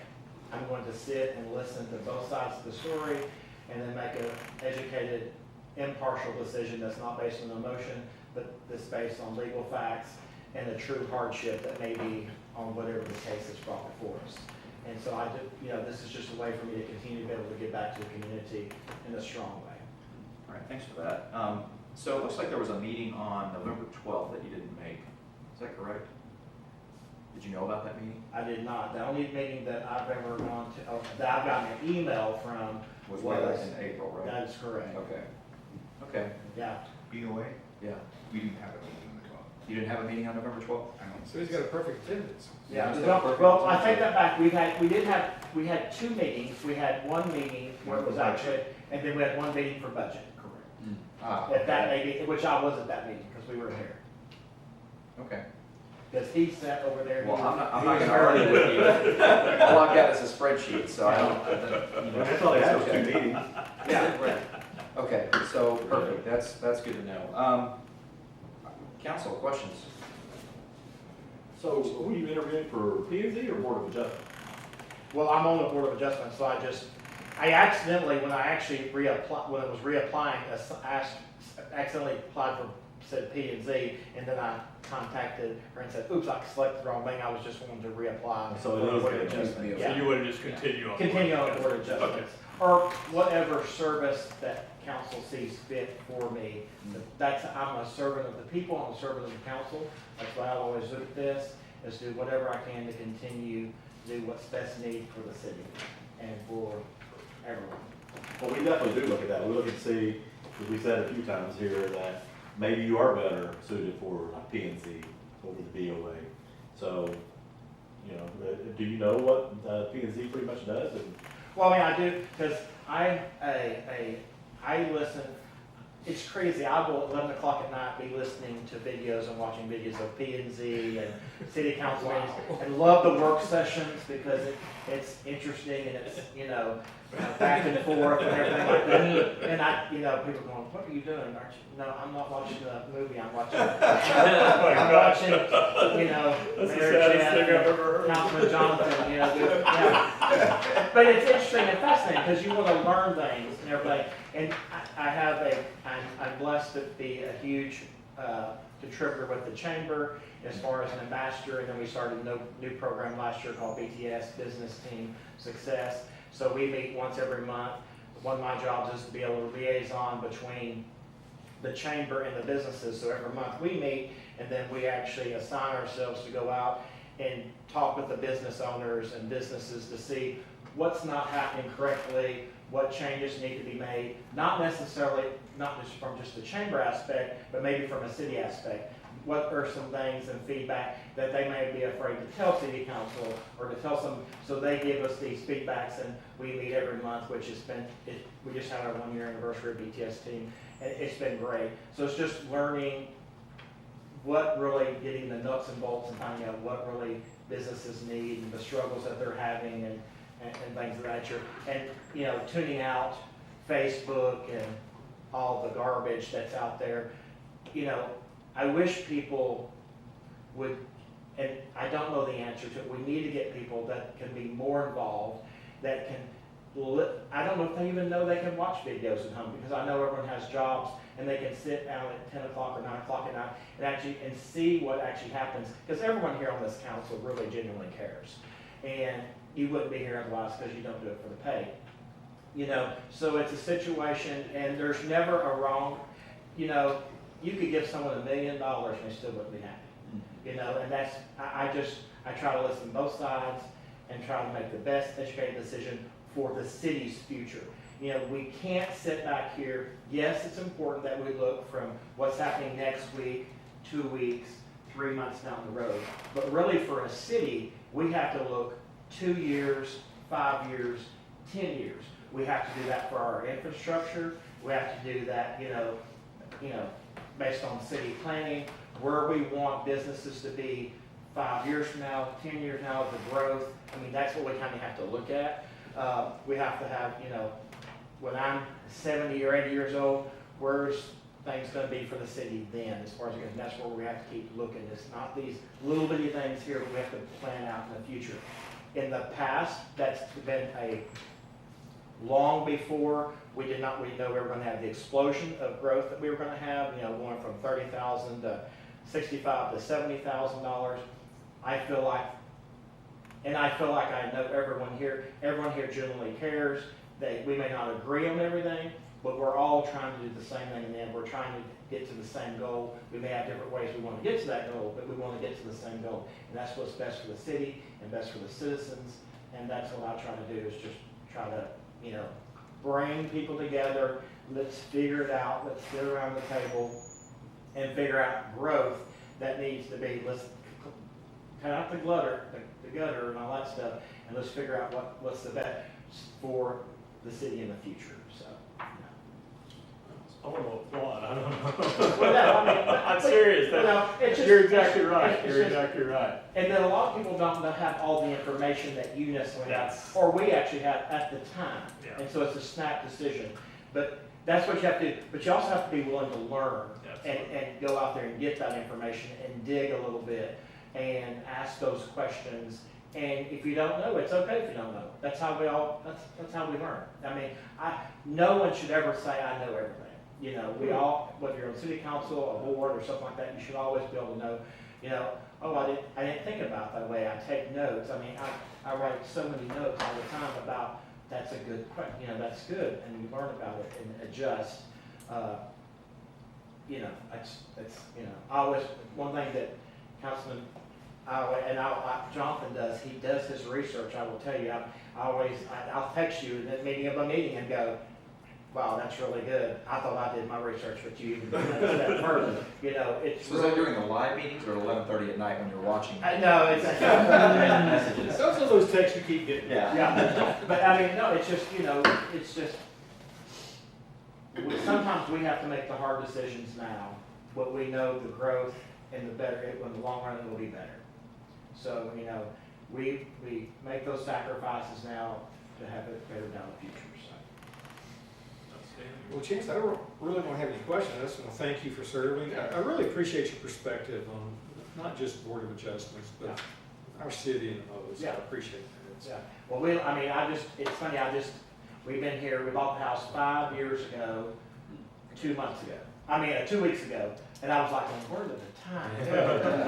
And everything, and I've seen so much growth in the city from then. I mean, it's unbelievable. And I mean, if people actually take note and take a card and a checklist and look what's just happened in the short 5 years that's happened, because it does take time. I mean, unfortunately, it's bureaucracy, and unfortunately, it's the government, or, you know what I'm saying, as a whole, you know, and when those bonds or those things get issued, you know, it doesn't happen overnight. We want it to happen, you know, like the lights on the street and things like this. It's, if you just step back and check off that list, you do see progress. You just have to show people the progress, because they don't see it, they'll go, oh, well, you are right. Oh, yeah, you are right. You know, not saying we're perfect. God knows we're not perfect, but we're doing the best we can.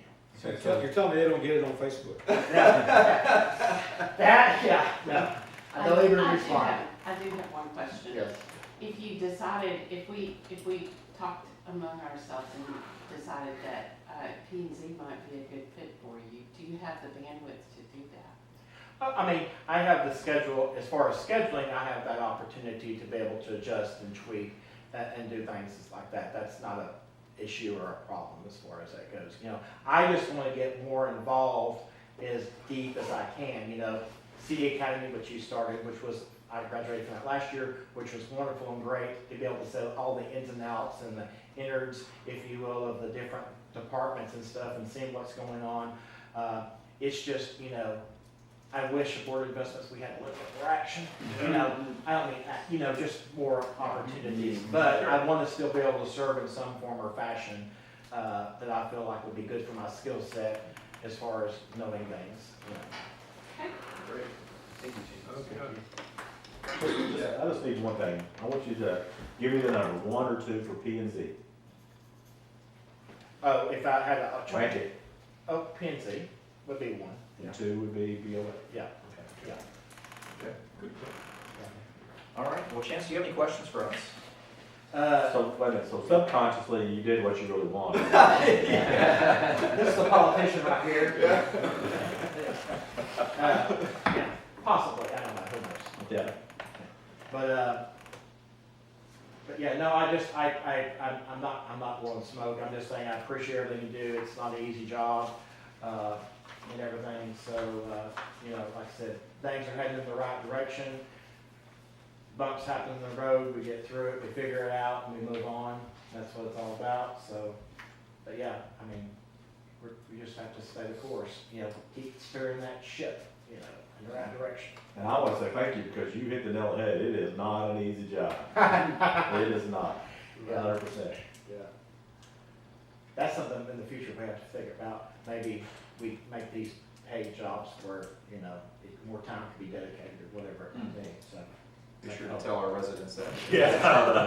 That's a charter. Why don't you put that on Facebook? Yeah. Yeah, I love that. It's time for city But council. it is It's more money right. in budget, yeah. Chance, it is funny though, what people think that we do make, because we went around, Britton and I, for National Night Out, somebody mentioned it, and so we started asking people, well, what do you think we make? 70,000. 70,000 here? Well, I'll be honest with you, my first 2 years here, I was shocked. I'd come from larger cities where that, they do, well, that they get paid. I mean, and that's not saying, and maybe when our city was chartered and we were that size, it's a different scenario. But as we grow and get to a certain level, I think we'll have to come to that point. Because, and I can include myself in this, we're all, other than you, we're all a little older, and it's nice to have, others. yeah, it's nice to have a little younger blood, but you can't necessarily have that unless someone owns their own business, they're retired. It really limits an individual to that, and people are gonna go, well, why? 100%. Yeah, so why is everyone up there that way? Well, it's because They got the time. of this and everything. It has nothing to do because there's not a want or a need, it's just the availability and be able to live, exactly. I mean, even though my previous life where I worked, Even the mayor. my wife tells me all the time that I am more busier now than I was at the other job, because you're going to something always. And I was like, I said, I do not see how Jeff does it. Right. And the stuff There's that he actually does. 2 of me. I know that you may not know that, but there's 2. Oh, I have that makes I saw that movie, that was what's his name, I can't remember, maybe on phone, yes. Makes sense. Yeah. Well, Chance, thank you so Yeah, much. thanks. We do have other interviews, but yes, thank you. Thank you, it's a pleasure, good to see y'all. If I don't see you, have a Merry Christmas. You too. I work excited, everyone's getting excited for Saturday. I saw they're stringing up more lights out here. Oh, they are. Everything. Appreciate it. Thank you. I don't think we've got anybody else down here right now. Next is We do have Tyrone. 17. Yeah. Tyrone?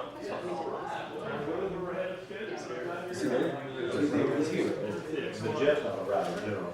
Jeff's gonna ride the fire truck on the ladder, we hit his head. Okay, yeah. Something proud of. A proud? Who's the driver of that? Councilmember Mack. You know. Yeah, that's why I said it. Yeah. It's just, I understand. Was that a question? I just want That's why I got so cold. that was a stick. I gotta turn the heat up. That's crazy. Crazy. This is the dedication. I forgot to tell you that.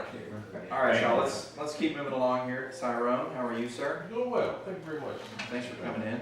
I know you already have been serving on planning and zoning, but we'll kick off the meeting with just a couple housekeeping items. This is a public meeting and it is being recorded and be available online, just so you know that. You're used to that already. So just to start out, what is your motivation to continue serving on planning and zoning? Okay, thank you very much. So let me start off with an intro. Thank you everybody for having me out here tonight. Had to rush in from I was actually in New Orleans earlier today working, so I fly back today. So today's my son's birthday and a few other events today. So thank you for taking time out to see me here. So let's start off with my driver for being here.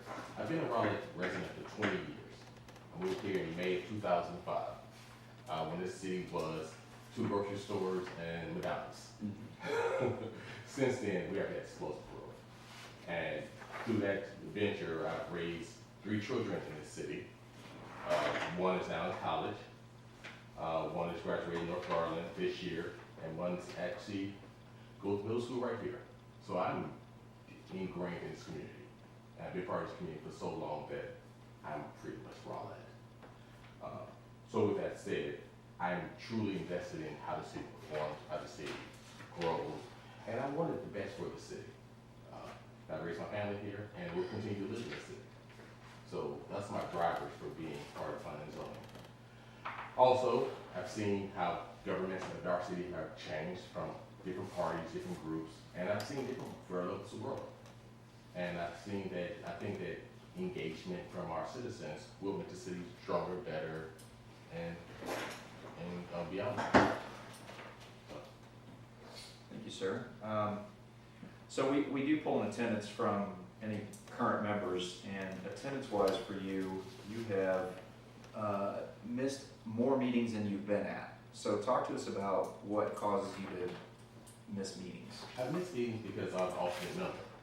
So since I'm an alternate member, I am not, there's no commitment or no guarantee they will actually let me sit on the board. I've been in several meetings in which I've had to sit out and just watch because being an alternate member, unless I am waved on to come, I'm like the sixth man. So that's the reason why I'm so dedicated to coming back into trying to become a full-fledged member so that I can actually have a seat versus if someone else doesn't show up, I can vote on the committee. Okay. So I'll turn the floor over to my colleagues to ask you other questions. Well, if I could expand on that a little bit, one of the things, and it's within the Board of Commissions handbook, it's really kind of understood among boards, and I understand what you're saying about alternate members, but especially on a board as important as P&Z, sure. I think that there's, for me personally, I can't speak for everybody else, but for me personally, I think it's incredibly important for alternate members to be at all meetings. I just, that's my personal feeling. I believe in it, if I'm wrong, let me know, but I believe alternate members are allowed to speak, aren't they? No, we actually are just sitting in the crowd with everyone else. Do you? Yes. Okay. Okay, I wasn't quite Yeah, sure. we're not sitting, and when we take attendance for even alternate members, you can show up, and if they don't call you up, you're just sitting watching the meeting with everyone else. So you're not even counted as an attendance. Well, I know we had a case recently where the vote came back to us, there was only 4 members on the entire board. Yeah, I think the more recent one that happened. Yeah, and that was, I mean, that's problematic. Yeah, That's problematic. And I think I was actually there for that one. Okay. Yeah, that's one of the Okay. years I ago. was actually But- there for it, and that's when we sat there, we actually, and I was one of the deciding votes to send that back to the next meeting, in which I also attended, to try to get that, development up on the North Shore, heard by a larger group. So whenever, if you can talk to the secretary, also I called in and said, hey, is there a slot for me today? Do you guys want me to? So I've been the advocate for your secretary to call and ask, can you make it? And I have actually said yes. You know, if I'm not pulled off of any of the work commitment or family commitments, that has to be pretty significant. I haven't attended most of the meetings I can attend. I don't think I have any questions at this point, I'll wait. Sure. Yeah, I was just gonna ask how that worked with being an alternate, if they give you like heads up before, hey, we're gonna need extra people to show up because so-and-so, or is it usually just kind of like ad hoc when you show You up? have to show up, I or see, call them. yeah. It's literally, It seems like we could do that better, like to give the alternates a heads up if, you know, I mean, not always, you know, the regular member may not always know they're not gonna be there, but it seems like a regular member should say, hey, we have a lot of absences. It seems like they should say, hey, I'm not gonna be there, so that these guys that are alternates could get an email that says, hey, we're gonna need you. Anyway, that's just a sidebar. I think if you want to improve the process, I really do think that you should actually, like the Mayor Pro Tem said, everyone come to every meeting, and just so that if you can pick and choose where you can engage, it's gotta be motivating or alternate. Yeah. You show up, you're like, sure, I'm here, and then, no. So you're like the little kid at the table. So you have to drive, if we ever say we want our engagement, we should try to engage, we should try to over-engage versus limit engagement. Right. And so how we could doing the committees to this point is limited engagement. I'd rather have 7 on the board But today, we have 9, because we have 9 people here. So rather than, have not hear the case, versus saying, oh, we'll just limit it, but you can come back next week and we'll see if you can sit at the kids' table. We move from the kids' table up to the big table, Yeah, so how does that work for you when you're an alternate? You get a packet regardless, correct? No. Oh, you don't get a packet? You'll get a packet, you get email the packets. Yeah. And if you show up, you get a packet, but you can't speak of it. Yeah, but you get the packet of In advance. before- in advance. It goes in the email too. Yeah, so you can still do the research. Do you typically just prepare regardless? No matter what, I show up, I read You're the ready- packets, you're ready to so go. know I'm ready in on So if what's you're called gonna happen. on, you'll be ready to And rock then and roll. if I'm voted in. Yeah. So I know you've been, you have served on, I've seen you on TV, so I know I've watched your videos, so I'm a big fan, by the way. So I know that you served, just going back over the last year or so, on the times that you were actually at the dais, just, can you think of any really difficult decision that you had to vote on that comes top of mind, and kind of how that went for you? I'll go back to that case on the North Shore. There was a development there which they wanted to build. We're not gonna talk about it. Oh, sorry. Okay.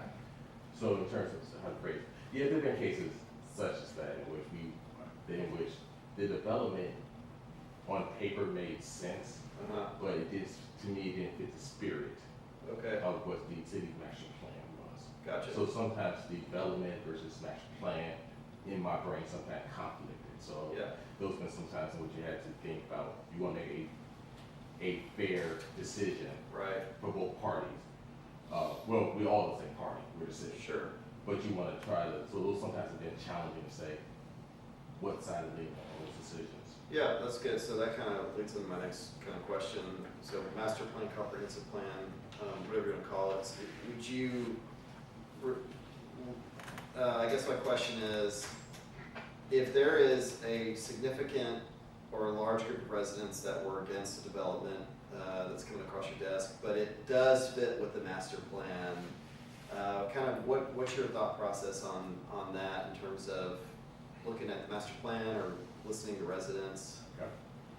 And that is also a large part there, because as citizens of our community, you really want to say the people who pay our taxes, which are us, have a voice in our community and our community's development. But you also got to measure that against, because the city's master plan should be looking not just this me resident on that mall next door, but 5 years from now, I love mall, my taxes go down.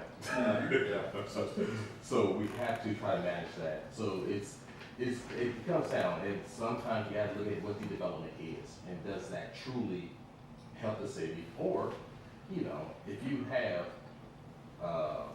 a development and you're surrounded by 10 neighbors who hate it, even if it's something that helps them in the future, does that really need to go there? Because those people will not support the area. And then I know I pay a lot of tax dollars. I know I value my neighborhood. So I want my neighborhood to look a certain way. I don't want my neighborhood, I don't think you should build a 2,000 square apartment in my residential neighborhood. Maybe it's better if you build that on the highway, So I understand that it is a difficult decision, and they have to be made. I have a question. So like, just for clarity for me, so when you're in the audience, do they call you for attendance? No. Okay, just want to understand that.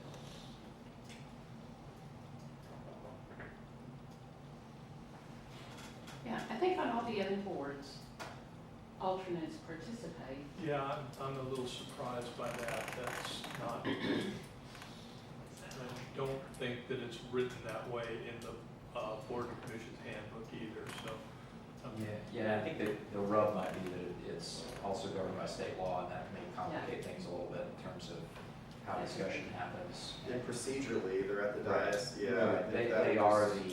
They are the zoning board in that moment, and the board is only made up of a certain number of members, and I also don't believe it can fluctuate. These are great conversations that I think we probably need to have and ask our city manager and our director of community development about, but maybe another time.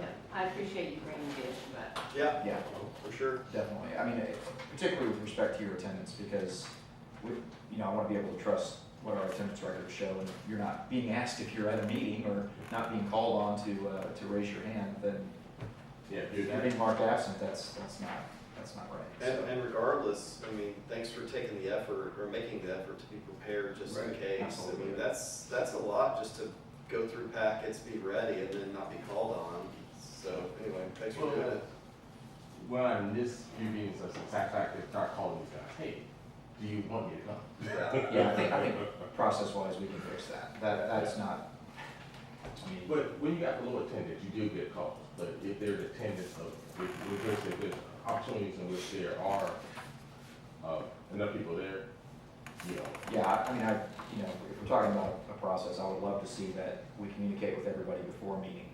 If there's a shortage, or even if there's not a shortage, have a rotation where one alternate comes to every meeting so that there's always somebody available. And rotate through them so that you're not having to prepare for 4 meetings that you're never gonna be at, right? That doesn't, I totally understand that perspective. Thank you for your service. Yeah. Counselor, any other questions? Do you have any questions for us? Sure. Well, I don't think I ask specifics, but in terms of our master plan with the North Shore, what is the driver there? Because I can see there's some conflicts in terms of what's currently being built and being requested to be built versus what the master plan is saying we want to put there. Yeah, I think if you go back and you look at the original North Shore vision, you're gonna see kind of a cohesive vision for what it was designed to be, that was developed under Rowlett 2020. And what you've seen over the course of time have been decisions made by city councils that make exceptions in certain areas. And when those exceptions happen, there are adjustments that are made to the comprehensive plan and the future land use map, and the zoning changes all in one foul swoop. I won't speak for any of those councils. I would encourage you to go back and watch those individual decisions. If you find an individual property, you can likely look up when that zoning decision happened, and go watch that video and understand from that city council at that time what their thought process was, but I can't speak for them on any individual property. The holistic vision is still there in the comprehensive plan and future land use map. It's just been somewhat chewed away at, if you will, in some areas. And that's a challenge too, I mean, one of the things that Councilmember Shoup and I run Recode Rowlett, one of the things we talk about is, the comprehensive plan is sort of the guiding document, the North Star, if you will. But then you've got market forces that we have no control over. Like, we want commercial, well, if there's no commercial, then we just need to wait or figure out what we're doing. And then you've got all these different landowners that aren't necessarily part of that plan. So it's a really, municipal planning is very complicated. And then you guys are a big part of that, because then you get to say, does it fit, does it not fit, approve or deny. We're a part of that, so it's just a very complicated thing. It's pretty wild, so. And Ms. Bowers mentioned this in an earlier meeting, but we have term limits as a city council, and so you get this turnover and this churn, right, where different viewpoints come and go as the council changes, as the political winds blow, and you end up with vastly different perspectives than you might have had even 3 years ago. Right. Yeah. Or as I said, grows, demographics have adjusted, 100%. things have happened. We have grown from 20,000 to where we're at 40,000, 50,000 now.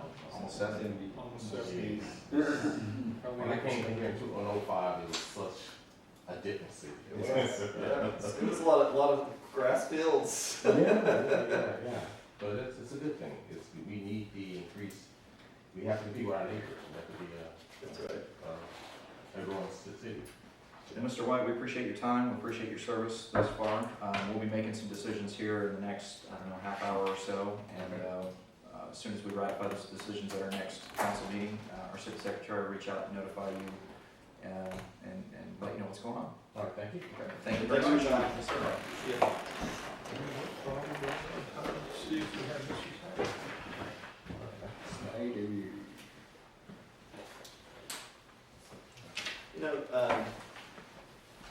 I really enjoy all these interviews. It's really great to hear people's perspective in this type of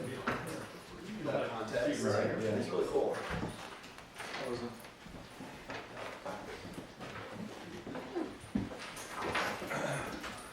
Good evening, welcome, thanks for being here. We're getting started just a little bit early, so thank you for bearing with us on that. Just a few housekeeping items before we get started. Our interviews are roughly 10 minutes long, give or take. A couple have been a little bit longer, but we do have a kind of a compressed timeline. This is a public meeting, and so it will be recorded and available online, and obviously the public's invited to attend, so just be aware of that. And with that, we have already reviewed your application. We've been given a copy of that. I know you had previously served on the Arts and Humanities Commission as well, and you're looking at serving on planning and zoning. So give us a little bit of information in your own words about why you are interested in switching over to P&Z. I just think I would be more useful there, considering my background. I've been working for GCs for the past 4 or 5 years, and before that, I did a lot with wastewater, municipalities, things of that sort. More for hydraulics, pumps, and heater, but I come from a little bit more technical background. Okay. And then arts and humanity, you've attended most of the meetings. I do have like a different attendance log than what everybody else here has, because I've got a master one. You've attended most of the meetings, but you've been serving as an alternate, correct? Yeah. Okay. How have you felt that's gone? Like, what have you felt like you've been able to make an impact, or really because your expertise lie in kind of a different area you really know? I like to think that I hope that I help, especially to volunteer and keep things going. Because I'm an alternate and not a permanent member, there's only so much you can pretty much do in those meetings. Because I don't really come from more of an art background, I just feel like I'm not being as helpful. I just try to at least give them, I can volunteer to do things, or I can maybe help move a meeting along or something like that when they kind of go off on their discourse. It's pretty much about the best that I can do on that one. Okay, no, that's totally fair. You did have arts as your second choice. If planning and zoning wasn't available, because we do have a number of applicants, but if it wasn't available, are you truly, is your heart in that or not really? I mean, I'm in it, and I'm already in some committees. And Okay. I didn't tell them about it because I didn't want to get in that discussion and That's the okay. meetings and sideline them, so That's they're okay. still expecting me to do stuff next year. So. Okay, well, I expect we'll have a full board too, so I'm not too concerned. Okay, I'm gonna turn it over to my colleagues to ask their questions. Yeah, I'll start off. Have you, the planning and zoning is a fairly technical board. Have you watched P&Z meetings, or have you attended P&Z meetings? I've watched them. I have Sorry for that distraction. not officially attended any, Well, but hang on, 2 minutes. dealing with developers and everything of that side of it, there is a lot of different insight I get, probably more on the commercial side that you see for P&Z. What specifically in your skill set kind of sets you up for success on P&Z? Because I'm tied more to pre-construction, a lot of the stuff that you get can be in design build, and you're dealing with developers and architects that are working with the cities when they first try to set up, they're going after a certain land plot, then there's all the other things that get involved into it. So like what the infrastructure is, what the city wants to do, the things that they're actually going through. So like one of the jobs that I'm involved with right now is for Sunnyvale, and P&Z and everybody had approved the plat and all that, and it got to council, and one of the guys decided to reject it at the last minute. So now you're entering into the thing of like, well, this project is moving forward, it's like a $50 million deal. How does that fall out? Then you get all the legal aspects and everything that goes in there. Kind of dealing more into the details of like, how can they reject that? How can you still sort of move that forward? And even though I'm not the developer itself, we're still tied to it on things that we have done or performed, and how that's going to kind of work out on our workload and everything on that side. So I see it from more of a third party, not necessarily somebody that has invested anything up front, but it is interesting.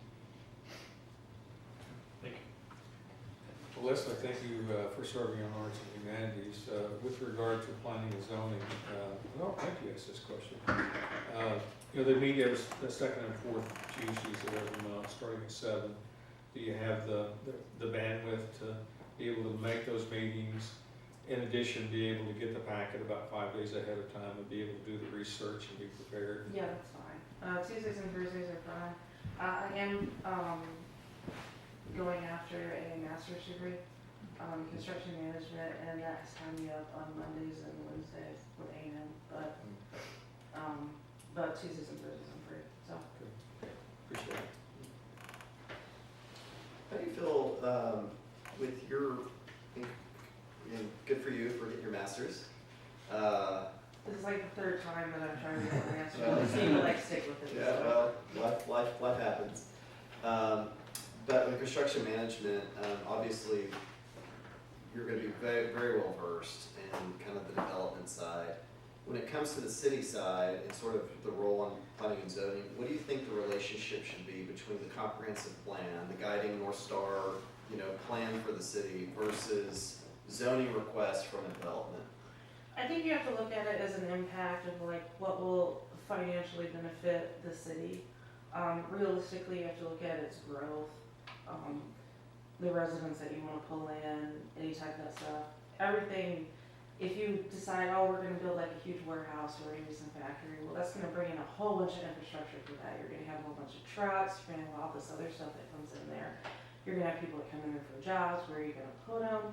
What's your existing capabilities and how do you tie into those systems? Is that extremely expensive? Is that something that the city can even bear the cost of, or like how would they look at that down the road? So there's a lot of different parts that you actually would look into that when somebody's like, yeah, this would be ideal versus what's actually realistic. Great. Would you have any conflicts of interest, do you think? Oh yeah, so if let's just say the company I work for was bidding on something, I would just have to, I think they call it like register stuff, yeah. The only thing that I know through the company that I work for right now, they truly do not care if I'm on committees or not, they don't even ask, is that I know they did the Jackson Shaw development over there, and usually what they do is like warehouses and tilt up and everything. So I don't ever really see a lot of conflicts in that, but if it is, you just bow out. Very good, thank you. Ms. Gibbs? I'm good. Okay. So I'll ask Mr. Gibbs this question because it's a good one, I think. Is there anything in terms of... Is there anything in terms of types of developments that you might see come across as a zoning case that you would be predisposed to just absolutely say no way to?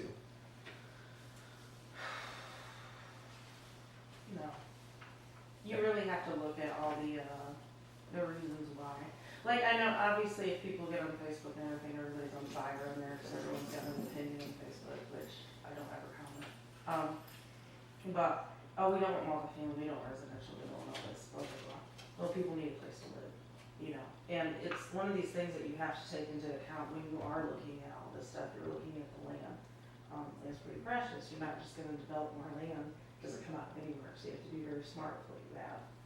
And, in that case, I don't see where I would ever say no.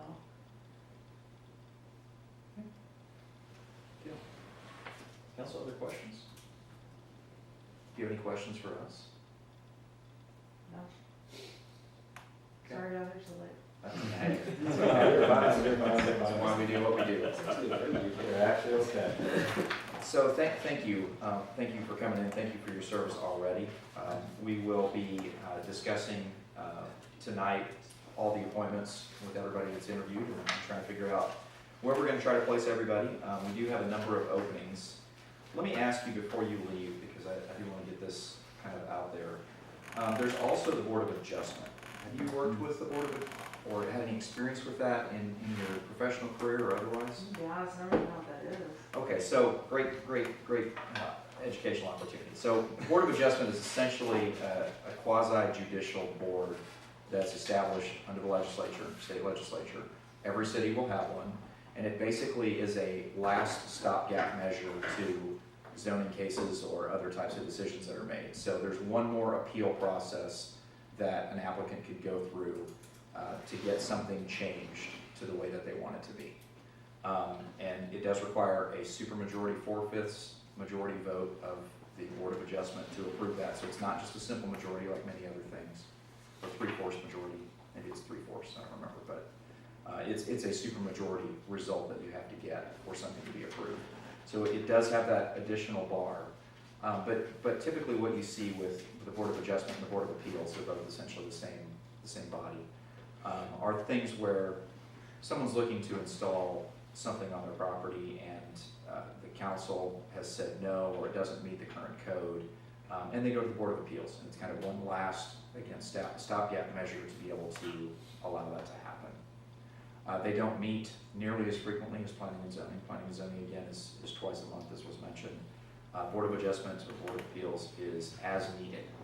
For example, this year they met in April, and then they did not meet again until November. So there are these long gaps where you might not have meeting times, but it is a board where we have some difficulty finding membership sometimes, and so that's the reason I bring it up and ask. We have more members applying for planning and zoning than we have spots, and we have fewer members applying than we have spots for BOA. I could do that, that's fine. Okay. It's just more, I just went for P and Z just because I feel like my background and experience would be more helpful with that. But I live in Rowlett, so I'm gonna be here for a while, so you have to stick with where you want. Okay. Well, I just feel like your technical expertise and your understanding of the laws and codes would certainly serve the BOA well. Yeah. I think that's why I didn't ask the question, because I thought she was there. And you probably would end up, well, I'm almost certain you would end up with far fewer opportunities for conflicts of interest too, which is always a thing. You know, one thing about planning and zoning, I would imagine, kind of based on some of the discussions we've had, you might end up as an alternate member there. And if you did, you're not participating in every meeting there either. And even if you did, it would be on a rare basis where we have so many members out that we're calling on our alternates to serve as voting members for that particular meeting. Right. So, okay, well, I appreciate you being open to that idea, because I think that will factor into our discussion, just understanding. Actually, didn't know it exists, it sounds neat. Yeah, I mean, now you get to go home, you have something to Google when you go home. Yeah, I know. And you'll probably find answers that will explain it way better than I did, but that's the best I could do. All right, Leslie, well, thank you very much. Yes, thank you. Appreciate it. Thanks for your time. Thanks for coming in.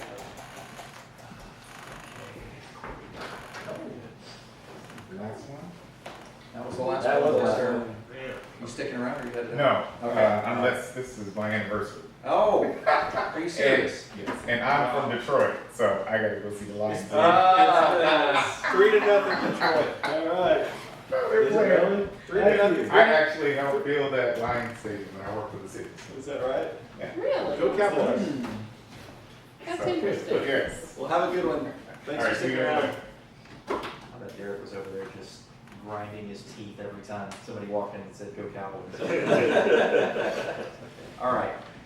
Council, we have quite a few decisions to make. I am hopeful that everybody who is a liaison to a board or commission has a list of who they want to go where and are ready to Mine's easy. make their recommendations. So would we prefer to start at the top, or would we prefer to start with Board of Adjustment and Planning and Zoning, since it's fresh?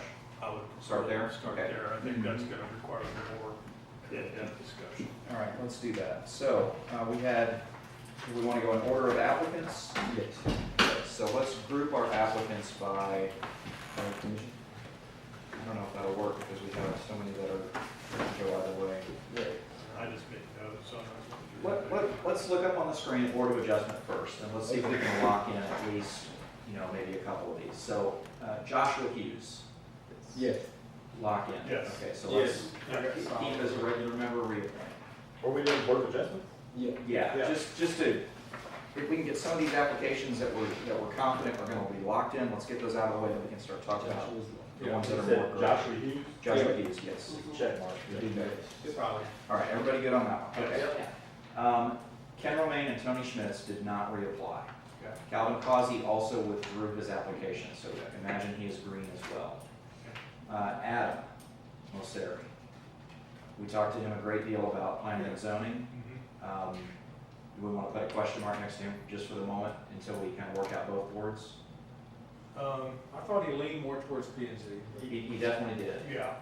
Okay, so let's just leave him there for the moment Okay. and not do anything.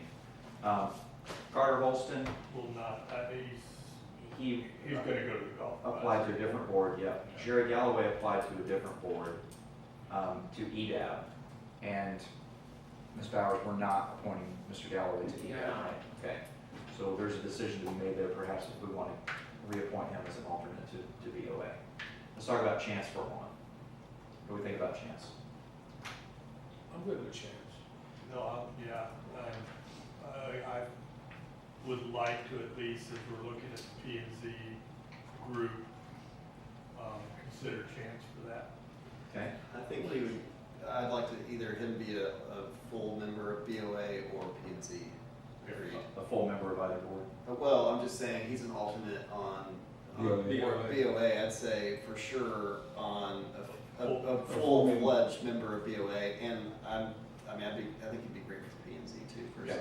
I mean, there's a lot of P and Z's in there. Yeah, we have some pretty good ones, yeah. Let's tentatively put him as a regular member on Board of Adjustment. Okay. Just for the time being, and obviously we can move if we need to move, so. But we're gonna put Jerry as a permanent member of BOA. Jerry Jerry Galloway? Galloway. I don't think we decided that, but we can. Oh, I'm sorry. Sorry. My If misunderstanding. we do that, that will fill up the BOA members for off the. I thought he didn't apply. Yeah, I thought he didn't apply. I thought he didn't apply for. Well, so he applied, I don't have his application. Did he put BOA on? Let me look. Oh, wait, no, I'm sorry, Jerry Galloway, EDAB. it was the other one, it was the other guy that applied for EDAP that said he would do whatever we asked him to do. That was Lonnie. Lonnie Blades, right? No, this was in our, Yeah, and they- economic development. Oh, I'm sorry. Yeah, I'm sorry. Did Jerry say he would do anything? No, it was Greg. Greg wondered, yeah. Yeah, Greg said that he would fill in wherever we needed. So. Yeah, in looking at the list of applicants here, this is kind of the master list of applicants. If you look, oh, it's not on that screen, but if you look on the right, it's got Jerry Galloway, and it just says EDAB. There's no Yes. second That is correct. request. Right. So we would not be reappointing him to Board of Adjustment in that case. Yeah, so, but we could appoint, we were not going to put Greg on the EDAP, so, we could ask Greg if he would be interested in being on the BOA. Okay. I'll make a note of that. All right, let's continue down our list of applicants here. So for BOA, we're left with basically Adam, Joshua, and Chance. And we just said Joshua would be reappointed, Adam we're considering P and Z, and Chance we're gonna make a regular member of BOA. And Larry Tucker did express interest in Yes, he did. BOA, and I really personally think that would be a really good spot for Larry. Okay, so let's make Larry Tucker the regular member for BOA. Yes. Any objection to that? Well, only if we run out of room, for P and Z, because we haven't gotten there yet. And we have some really good candidates that wanted P and Z that maybe pushed down to BOA that, in my opinion, might take a spot. Just thinking, like Lonnie Blades, for example, he would be good on Board of Adjustments. If we don't have a spot for him on P and Z, I'd hate to not Oh, absolutely. use him. Yeah. And so that's the only reason I say that. Yeah, well, we're sort of Yeah. fudging the board right now, but I do Yeah. think that would be a good place for Larry and his continuing service for the city. I agree. So where do you want him? Let's put Larry in Oh, I see there. what you're saying, yeah. Let's put Larry in there for the time being. Yeah. Okay. Larry Tucker, Yeah, I agree. Where's Larry Tucker going? regular member of BOA for the time being. We can move if we need to. Okay. Let's talk about Lonnie.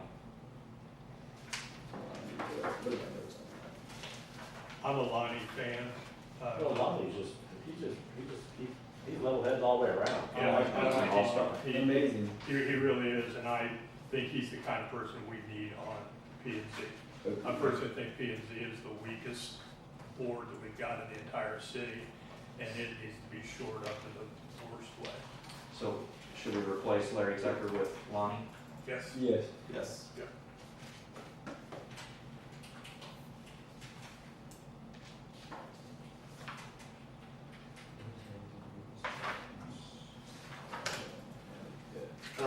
I'll just throw in my thoughts. Are we fully on P and Z now, or are we still on BOA? We just went to. All the above. Okay, all right. So my thought on P and Z, I'll just throw this out there.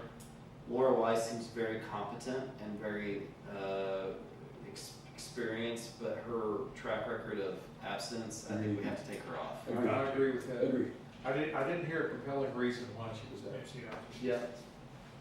Yeah, and I would, you know, in the case of Tyrone, I don't trust the attendance record, but she's a regular member, which Right. I'm inclined to trust that she Yep. wasn't attending.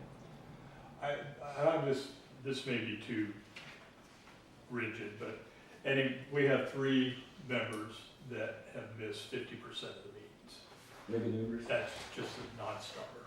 Yeah, for me, that's just a non-starter, and I understand the discussion and everything else, but I can't get over that the recent thing when they came in here, it's 2 to 1 to 0. Yeah. The best we can do is 4 members. There's something fundamentally broken about this board, and attendance is one of them. And that's just my personal opinion, and I'm just one person, but that's just kind of a deal killer for me for those 3 that are basically fall into that. And Yolanda Wilson's in the same place. So Yolanda, Laura, Tyrone, all are basically right at the miss 50% of meetings. 2 of those are regular members. I can't. I can't. I tend to agree with that. So who else did you say? Laura and Yolanda? And Yolanda both, yeah. I'd like to see, based on Mr. White's passion, him moved up to be a regular member. Agreed. I mean, it seems like he's committed, and, you know, I walked into the room thinking he wasn't attending meetings, and I was kind of down on him, and then to hear that. Yeah, that's new information. I Absolutely. agree with that. So I don't know that I've got a whole lot of heartburn on that, but the other 2 regular members, I feel pretty strongly that those have to be replaced. Okay. And if you want to move Tyrone into a regular one, Do you think either of those should be moved down to be an alternate, or just?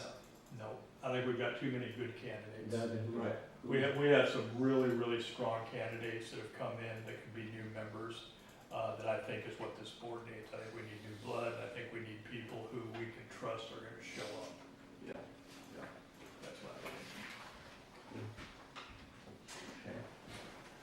Okay. And to that, I would add, and maybe this would be as an alternate, but again, Mark Dameron, he's checked all the boxes. He's on Recode Rowlett, he's at Citizens Academy, he's done Leadership Academy, I mean, is there a reason we're not putting him as member 6 and replacing Laura? no, but we could, Let's do that. we can do that. Any objection to that from Mark? No. Okay, so Mark will be member 6. So we have Who? a slot of vacancies. Mark Mark Cameron. Cameron. Elisa, you had a comment. Yeah, I know Yolanda, and I'm really sorry that she wasn't able to attend tonight to explain why she has had absences. I would like the council to consider keeping her as an alternate. Okay. She really does have very strong credentials for this board. So, and she may not be interested in doing it. I'm not sure. Like I said, I'm sorry she was not able to attend the meeting tonight.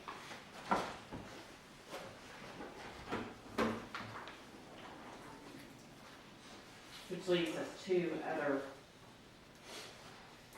Well, I'll tell you who I liked. And Chance was one that Yeah. I would like to see Chance on P and Z more than B of A. I think he brings an awful lot to the table. We all know how involved he is in the city at all levels. He's level-headed. He's a critical thinker. He does his homework. So we have Chance on BOA, right? As a regular member. As a regular member. Yeah, that's what we had right now. Okay. And maybe he doesn't wanna be an alternate, I don't know. I guess we don't really have, So we could flip Lonnie and Chance. That's an option. Move Chance to planning and zoning and move Lonnie to BOA. or, yeah, No, I would prefer Lonnie on, or you could move, I'd be okay moving Mark Dameron down to one of the vacant, alternate spots And put in Chance. and put Chance in as a regular member. Okay, so that leaves us with a regular member seat on BOA. Yeah. Okay, did we move Tyrone up or no? Yes. Yes. We did move Tyrone up. Yep. In what place, 4? Yep. but Kendall Patton, didn't he say, Kendall Patton, didn't he say he would do whatever? He said he However, would- he's on the city team. He wants to serve the cities as a whole.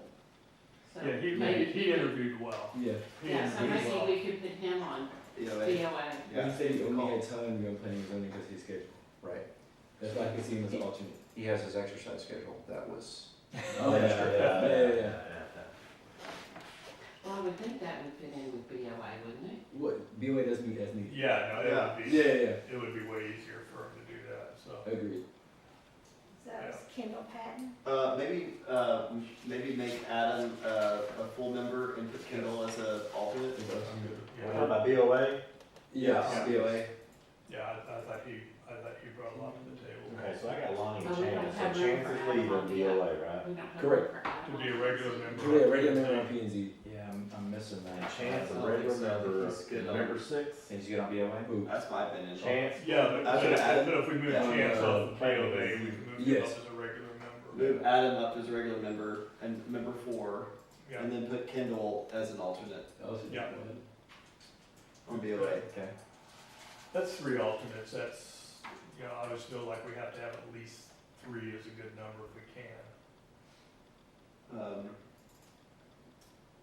We still have one more alternate on the P and Z, correct? 2 We alternates had on two, I P&Z. believe. Two more?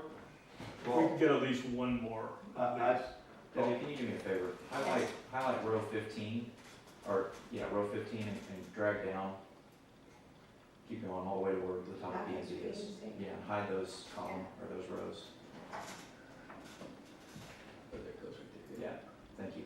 showing up as mad spreadsheet skills. If you guys didn't know I was a member, I'm a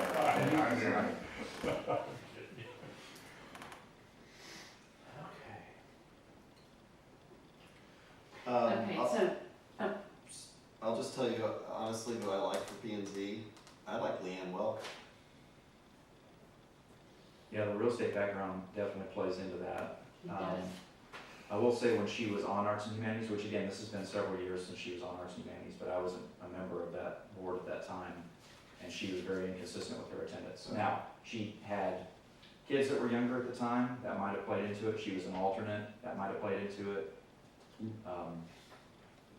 John, you know who I would raise? Instead of Leanne, is Leslie Snagger, P and Z.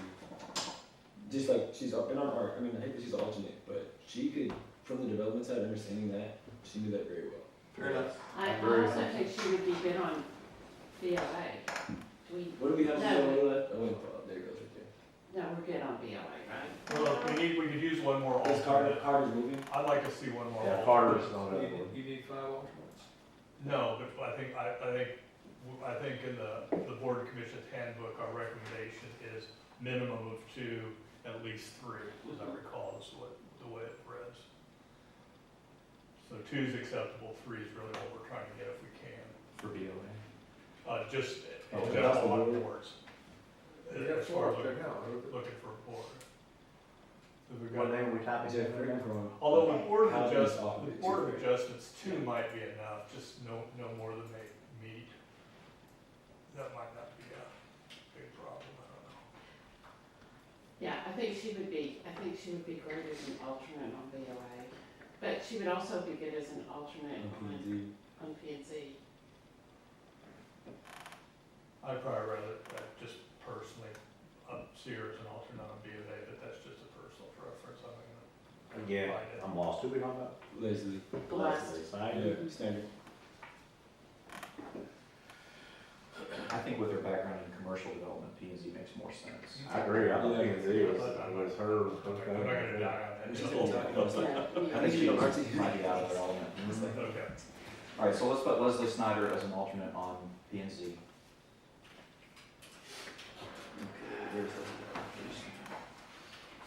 Change So Mark Danvers is an alternate, Leslie's an alternate, so we got two there. We got And the board is full with everybody else, because up there is I think Lonnie, Lonnie, Tyrone, and Chance. and in chance. Chance.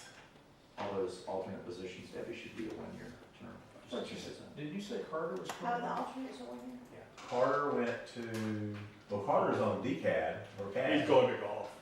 And he's going to golf. Yeah, we, Well, he's only on DCAT if the rest of the taxing entities elect him. Yeah. Oh, they got maybe next week. Yeah. We got like 0.01% of the budget. yeah, we're not really putting He's a lot, on there, we're he's not really on putting a lot there. of eggs in that basket. But we needed a name. How does everybody feel about Gavin Schultz? I know he was kind of early on, but he applied for P&Z. Remind me which one it was? He works at Bowden Concrete. Yes. Oh, yeah.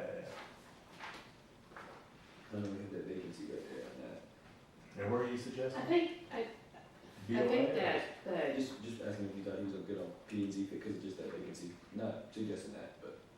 I think Leanne would be good as an alternate. For P and Z. Mhm. We didn't ask Gavin about Flexibility. Board of Adjustment, unfortunately. His second was EDAB, and EDAB is full. When did y'all decide about Leanne Rock? We have it. Yeah, we Yeah. haven't finalized. So it should be a good alternate on P&Z as well. Okay. Is everybody good dropping her as an alternate on P and Z? Yeah. And You think, what are you thinking? Gavin, who else do we have? Adam, Sari. no, Adam's on. I know, I'm just saying we could switch it around. Oh, gotcha.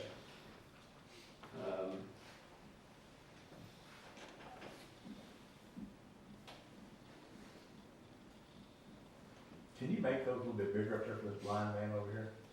The whole thing? Jeff, how big of a deal was the attendance for Leanne? On the Just right here on the bottom, I Bottom think you right click on the corner. bottom right corner up. There it is. Well, you need glasses. Yeah, I do. And I'm far back to that.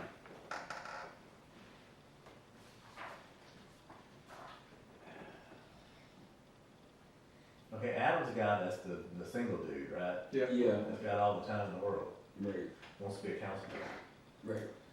So, he's got BOA, and we put Joshua there, we put Larry Tucker, and then we got, is Jerry Galloway, I thought y'all said that he was doing something else.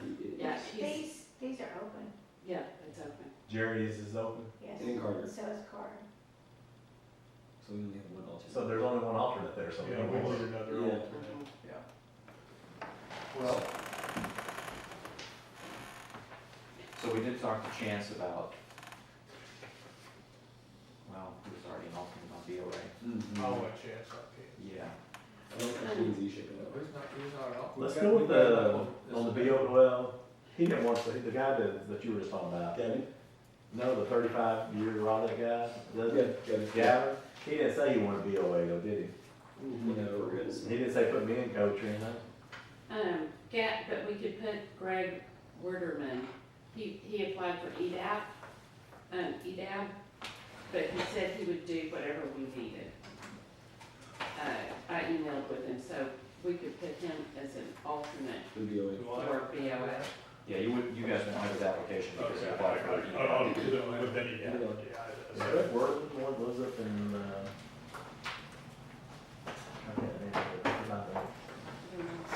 So Debbie, let's, Big tall guy. where's my papers here? Zoom. Let's put him under alternate for Board of Adjustment.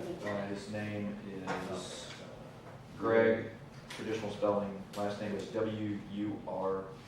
I got it. Oh, thank you. Could we put, I think we should put Gavin Schultz as an alternate at BOA. He didn't say he would be willing, but we could send it to him. Offer, and if With an he offer, and he says no, then that's fine, but. Yeah, at least we've got two. I mean, Yeah. so the good thing about these applications is there's a first and a second, but there's also the question of are you willing to serve elsewhere? And he said yes. So to me, that opens you up to getting close to where there might be a fit. Do we get Leslie Snyder on there? We did. Yep. Okay.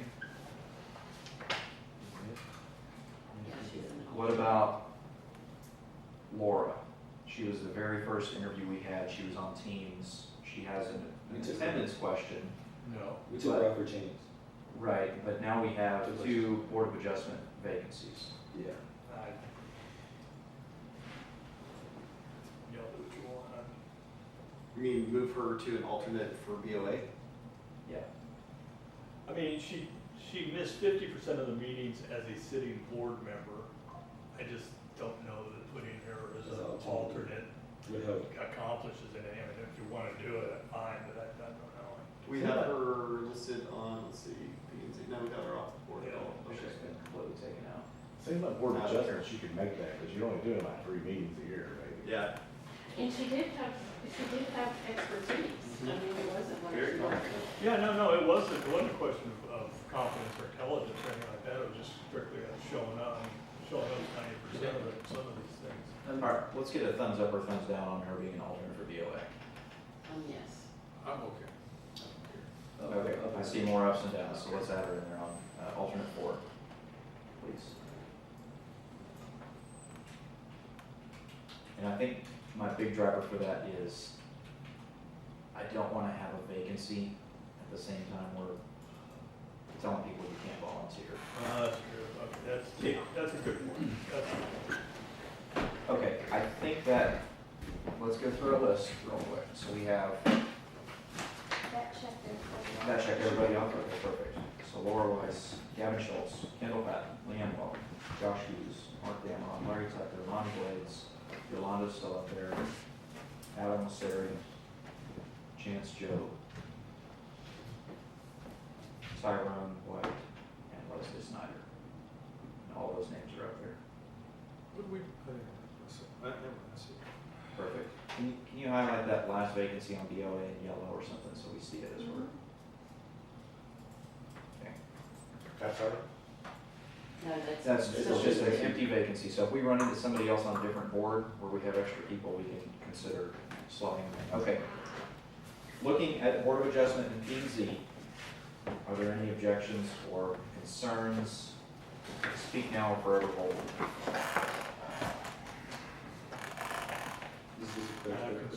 I have concerns, but I'm not going to speak.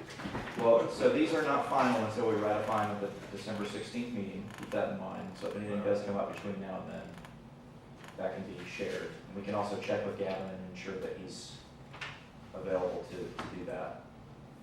Well, I think your concern is an alternate, so I don't think it's really gonna play in. And this, I added a question to Shu's question. So does, for clarity, just think about the process, does alternate 1 have any different weight between alternate 2? Absolutely not. Okay. And maybe in the future, we should make it that way. Right. Rank them. Well, that's maybe how you play in, yeah. Really though, shouldn't that be the job of the chairman of that particular Right. board? It should. Because it's like I get to pick, hey, you know. Well, I mean, but yeah, I would think that would, it would seem to me that would be a better way to do it rather than us sort of maybe not having all the information and trying to force rank them. Right. It's like, put me in coach, I'm 1, put me in coach, now it's my turn, I'm 2. Yep. Well, Okay. Yeah, I think the only thing I'm disappointed about is Mark, because having spent so many months now in Rico, and I mean, again, he dove headfirst into everything Rowlett when he got here. Not that entitles anybody to anything, but I think he has really proven his worth in the time that he's been here. Well, I have a quick question. We've got Leslie Snyder up there twice. Well, that's a problem. is that the art one on the top? She's still listed on the, Oh, that's arts. Arts. Yeah, it's arts. Oh, She's okay. Phoenix, that means she didn't apply for that board anymore. Okay, sorry. Well, and this, again, you were asking, we had thoughts, and you're sort of giving my thoughts. And apparently I would like to, 2 boards. me personally, I would like to Didn't see know that. Mark moved up as a regular member of P&Z. And if that means Tyrone goes down to alternate, I don't know. I'm not gonna lie, I have a problem with, and I understand the discussion, but when you miss over 50% of the meetings, I don't know. I'm not sure that he did though, I think that's. Oh, he the did? problem. No, did the math. So like, Yeah, but I don't think that score sheet is correct. I mean, they weren't calling attendance for alternates. for alternate members. So he could have been the So- audience. But he also admitted he didn't go. Well, but he was also saying that they called or they would call him when he was needed, but they wouldn't call otherwise, so. Okay. Yeah, I just have Okay. questions with Okay. that process, Well, and I don't wanna hold him to account for that. okay, and then if that's what you want to do, like I said, I'm not gonna die. on that. And again, I'm the one advocating to get Mark as a regular member, but I Yeah, don't wanna hold Tyrone back because he has, put in his time on P and Z and clearly done research and has strong opinions about some of the decisions that have been made, which is good. okay, It's helpful. no, I'm good with that. Yeah, and it is what it is. I mean, and I like the idea too that, hey, you sat there as an alternate, it's your trying to go up. Yeah. too. And we might be back here in 12 months, and Mark may be ready to move up Right. to a regular member. Yeah, I mean, Yeah. he's in the queue now, and, you know. And I think that. I hate to say he's been in town for 2 years, he's been very, very active, but Yeah. still, we have people who are 10, 20, 30-year residents, so. Yeah. And I don't know if it's us that make this, I'm sure it is, but we probably need to figure out a way that they get notified or something, to know if they're gonna be used, so. Alternate system. Yeah, I think there needs to be structural problems. Yeah, it needs to be codified in the handbook. And probably with both of those, Board of Adjustments and P and Z, I think they both have the same problem. Well, I think you codified throughout the whole handbook. That's already very much written down on my piece of paper here to discuss with the city manager, so we're gonna be talking about that. Okay, last call, Board of Adjustment, P and Z. Everybody feeling comfortable? Yeah. Okay.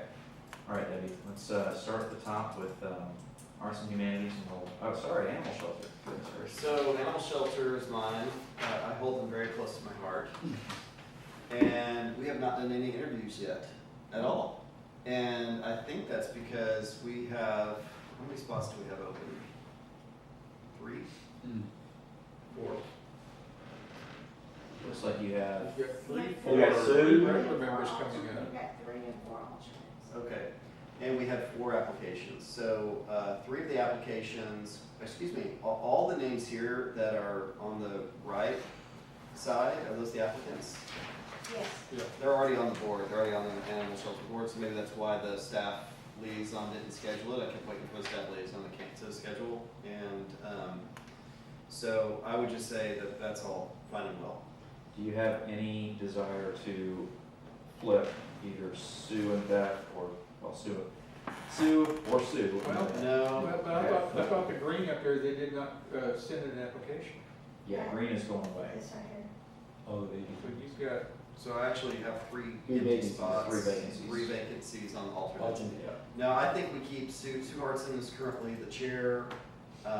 Sue Rabinowitz just was moved up to full-time last year, so I think we leave them. Dr. Michelle Hogue, she's the vet, she has to be there. So I'd say we leave Beth Crockett where she is as an alternate member. Okay, sounds good. Good. Debbie, But you still need, We still need 3 more, but no one signed up, so if y'all wanna sign up, that would be great. There's other people said that they would be going to other places. well, do we need to extend the Or get application? the salesman hat on. We could. Do we need to open the application? We can do that. Yeah. Debbie, let's- We had to do that last year. So let's get through the whole list, because we may have additional people on other boards. Can we just copy the vacant block over to those other 2? Yeah.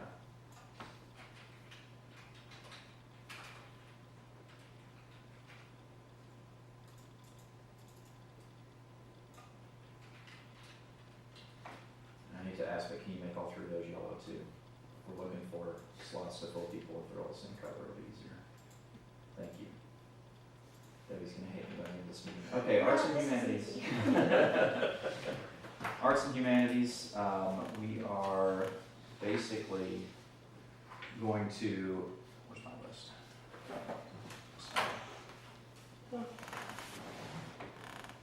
Basically gonna reappoint everybody that was there. So Dave did not reapply, so he's gonna be an open slot. And we're gonna move Stella up into his position, I believe.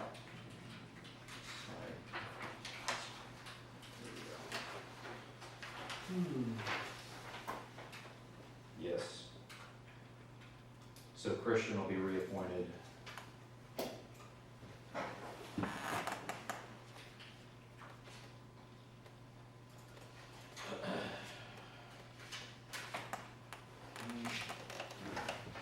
Catherine reappointed.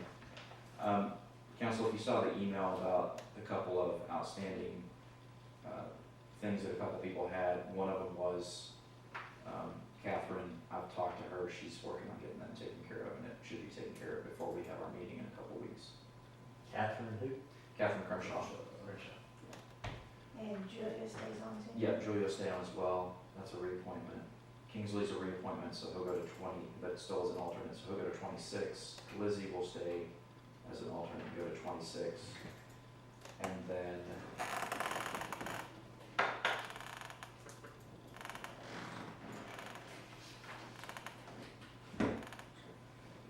our two alternates will be Yvonne Newkirk and Nicholas Schwint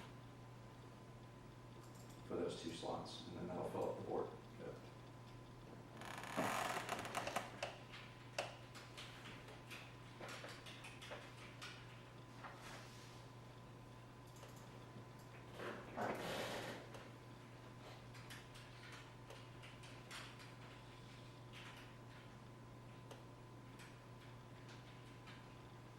And you're reappointing Yvonne Newkirk? She is a new appointment. She's a new one. Yeah, she's a new applicant. She's actually applied, I know her name, she's applied for something in the past, but I don't know what it was, and I couldn't figure it out. The only reason I ask is her second is the Animal Shelter Board. Really? Is it ASAB? Yeah, Yes. that's Animal Shelter Advisory Board. That might be an option.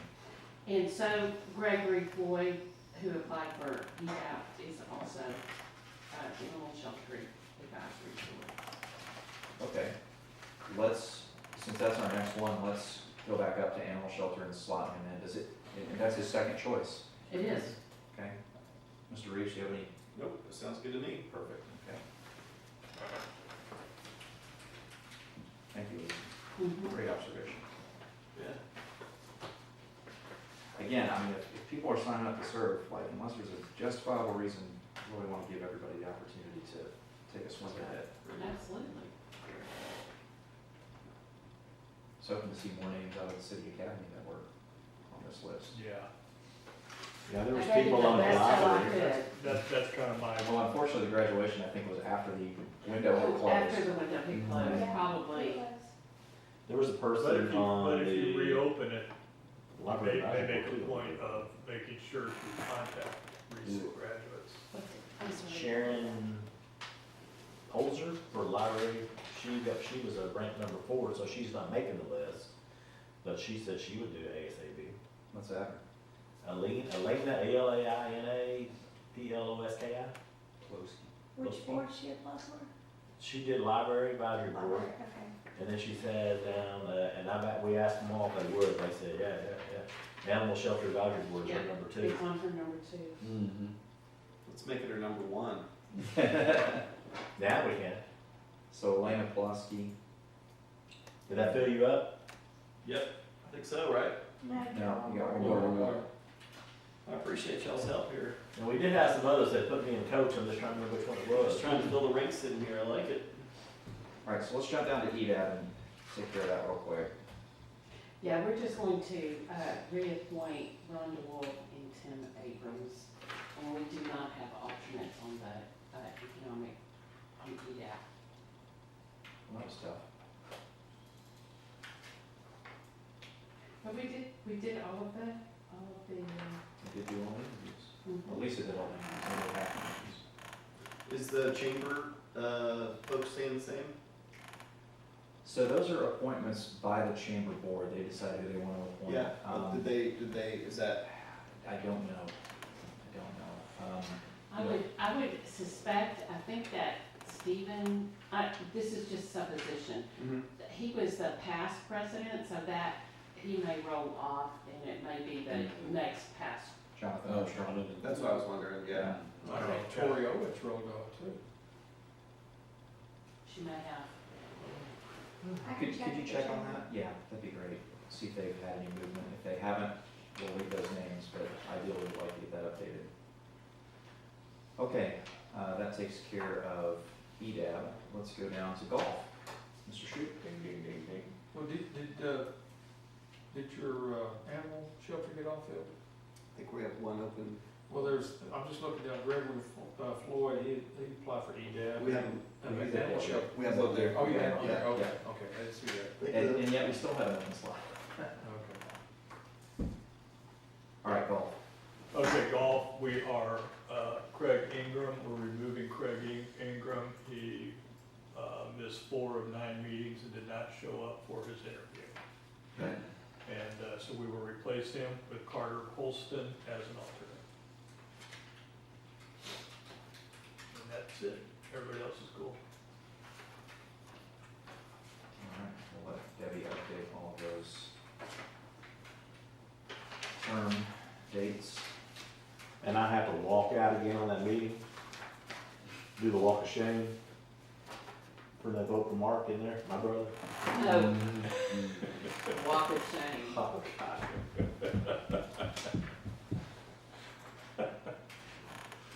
It's like you did something wrong. It's early yet. It's early. It's early yet. All right, Mr. Gibbs, library. Well, that one was actually easy. There was lots of people that would do it, but we ended up moving Nancy Burns up to the regular, and we put Mary Marston in her spot, and was very excited to put Sarah McDermott as the alternate, also on the board, and that filled us Okay, up. where did Mary go? She's alternate 2. Okay. Oh, I see. And then Sarah McDermott is alternate 1. If y'all remember. her. Oh, yeah, from the baby box, yes. Yeah. Oh, From the awesome. Safe That must Baby be Box. Justin's wife, huh? No. No, it's not. Mary Marston. Justin Oh, Marston. maybe. Just making an observation. What she did? What? No, well, Justin Marston's been real active in that whole thing on Flamingo. He's one of the homeowners along Flamingo, so I just recognized her name. Yeah, he's Is also, she Justin's, is Justin's last name Marston too? Yeah. So that's his spouse, yes, so, yes. he's on Parks. Yes, yes. Obviously, that was a throwaway comment. Linda Morgenstein? That's how they say it, yeah. Marston is what we got wrote down here, but am I wrong? Linda Morgan? Marston, M-A-R-S-T-O-N, that's what we. No, that's right. M-A-R-S-T-O-N? Yeah. No, this is Linda Morgan. Yeah. Is Linda Morgenstein? Oh, she's asking. Yeah, she's staying, yes, I'm sorry. Oh, I was looking at my thing. Everyone's in a different lane, talking about different people. Earth to Marvin. That's funny. Yeah, she's there, so, Okay, so what about Heather Torres and Margaret? staying. Okay. She didn't change the date, I'm like, man, I was giving her kudos, how good she did put this on here for me. Okay, so let's take 1 second here. So under animal shelter's good. We appointed everybody for arts. We got BOA, EDAP. Did we get everybody from EDAP figured out? So we had a number of applications. Tim got reappointed. Yes. Giovanna? We don't, no, we had not put her anywhere. Okay, so let's do, What did purple mean on our things anyway? I'm thinking now. Purple meant they reapplied. They reapplied. Okay. I want to make sure, let's get scared, because I was looking at that other name here for, oh yeah, it was Yolanda that was just absent today, right? Yes. Okay. what about Karen Hart? No, the only people that we have appointed somewhere else are Gregory Floyd and Greg Winderman. Jerry Galloway only wanted to do the EDAP, he didn't want to do anything else. Okay. So we still have Anthony Alvaro, Karen, and Giovanna. everybody else is good, right? Yeah. So, in your opinion, are any of those, so do you mind taking a look at each of their applications and seeing what else if they're interested in something else? It's just right here to the right. It Yeah, says- I'm sorry, the third question that asks, are you willing to serve on another board? Oh, yeah, I can, If you don't mind. Because like Giovanna, she's got P and Z, but obviously that's cool. But if she's willing to do something else, we might be able to find another slot. Karen's the same way, she's got P and Z. Alvaro's got BOA, and Anthony has P and Z. So, yeah, we just need to know if we're flexible. well, I say we just go ahead and ask, and if they say no, they say no. Okay, let's move on to, we did library, let's move on to parks. Okay, so, going on your list there from the left, Anna Elise, Ridgely, how do you say her name? Ridgely, she's a yes, she was reapplied. We put, Keisha Smith up in where Autumn's spot was at. And then this one's a little bit of controversy. Latoya did not reapply. And I suggested, because since Wayne was one of my alternates, that I would put him up there, because I was not there when they did the rankings, because I had to leave, because somebody else was late getting there. I'll mention that Okay, you later. put Keisha Smith in? We did. Okay. And so there was some thing where Autumn and I didn't agree. Now Wayne's attendance had things that was missing, and with the discussion with him, he said of all the meetings that he missed, he thought they were all excused except for one because he had, but it didn't show that. He said that he had a foot issue. I don't know if he had surgery or what, that he couldn't walk, and he was having issues, and so he thought that they were all excused except for one where he admitted that he plumb forgot about it. And so I'm willing to give him a shot and let him come in and do it. And I really would like to see our handbook updated that they do miss meetings, that they can be removed. And the reason why I say that is when I came to the board after you left, that there was like a new person there every time.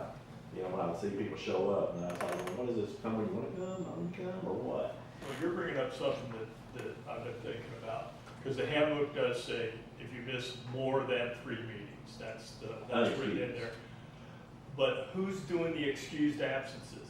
When I started looking at this and I'm seeing this excused absence. So that goes back to, it's in the code of ethics for certain officers, and it talks about what makes an absence excused, and it's notifying the chair of the meeting in advance of the meeting. So if they are notifying the chair or the staff liaison, it's considered an excused absence.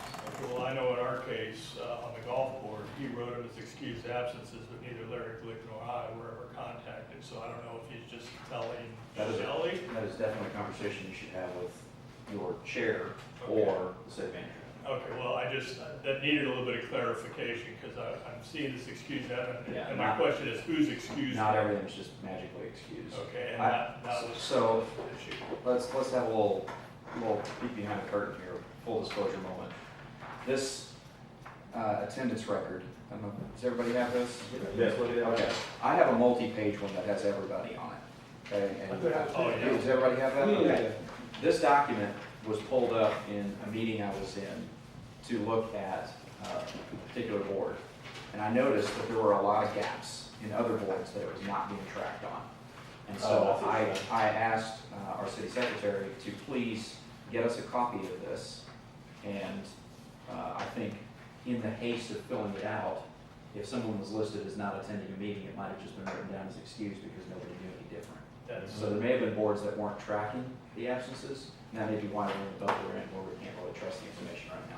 With that said, I strongly suspect this is going to get tracked going forward. Okay, well, yeah, it needs to, I agree 100%, and, you know, even, because I look at it, I'm seeing some people, I'm like going, I don't remember that person even being there, you know, looking at it, but I agree that we need to make sure that that's being done, and I've said it before too, is that, and me and you talked about earlier, that they're following, or they understand Robert rules of order, because many times I had to stop and say, hey, you gotta vote on that, you can't move to the next thing. And so, I feel like I'm the bad guy in there when I'm having to do that stuff, you know, so. But anyway, did I give you everybody or not? No. I stopped talking about him, so the others were, You gave me Keisha, you said you're moving Wayne, but who was he replacing? That's two, Latoya? and I just put them spots, it doesn't really mean anything, as you know, but. Yeah. And then Eve reapplied, she got it, no problem, and Betsy was our late comer, she was 30 minutes late, and made other meetings that we had, suffer, but we reapplied her in there. And then we put Patrick, what's his last name? Guillios, as an alternate in Lonnie's place. And then Matt Harris in Wayne's place. And Eric Nelson in the vacant spot. What about Richard Cole and Johnson? Richard is still there, he's not expired, he's still Oh. 12/26. Okay. And so that fills us up with every one of the people that applied has a spot in that one. Good job. And so, Jeff, you probably know better, is, let's say if, because Wayne was a council member and all that, let's say Wayne does this. Either we're gonna remove him or can we put him down into alternate? Can you do that, or would that be a vote? All of these members of all these boards and commissions serve at the pleasure of the council. We can make a change to any one or all of them by a simple majority vote of the council via resolution. Via resolution? That's it, yeah. We Okay. just- And that's what we'll see come to the meeting on the 16th, will be a resolution that says we're gonna make these appointments, and Debbie will put together a list or a table or whatever that says, here's these individuals, where they're gonna serve and what their term is. I remember, my thought wasn't about trying to prolong the meeting, but when we were redoing the boards and commissions handbook, one of the things that we added was making all board members come and reapply and do the interviews. And they did. And the reason that we did it was for exactly some of the things we're seeing here. There was really no mechanism for removing people or holding people accountable. It's just if you kind of were on a board, you sort of served until you dropped off. So just to kind of let you know, kind of that was a process that was changed for specifically some of these things we're doing. So just information for you to know. No, it's helpful, very much so. Debbie, can you fix Wayne's last name? He's just one Baxter, he's not multiple Baxters. Thank you. Baxter's. No one gets a There's word. only one Baxter. All right, so- He is very much. So Richard is, But he has the passion, I can tell you that. He does. he is a 12/26. 12/26. Yeah, he's next year. And so Richard was the one that I was wondering, because I do need to ask this, I guess, because remember I told you that Richard thought he was going to be on this one for P and Z. And then he decided to back out of P and Z and keep a spot. But he really didn't have to apply, right? No. So he was in there. So I was wondering, the first I told him the day, I said, wait a minute, he didn't come to the interview. Then I saw it was 12/26, well, it doesn't matter. He just stays there. That's right. Yeah. Okay. Yeah, he got highlighted because he was leaving midterm. That's why he got highlighted a different color. Yeah, so I was trying to make sure that we were doing it right too, and I was talking to Deb, so. Okay, that looks great. And that used up all of your applicants, which is good. Let's go back to library for just a moment. There was a ton of applicants there. Can you tell me the ones that did not go anywhere, that we have not appointed to a slot yet? I mean, we're out of open positions, so We still have one more then. we still have one on animal shelter, okay.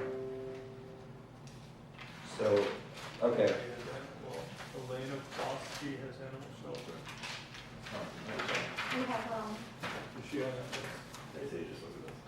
So, She's on a bunch of those folks did say that they Oh, would okay. serve on anything.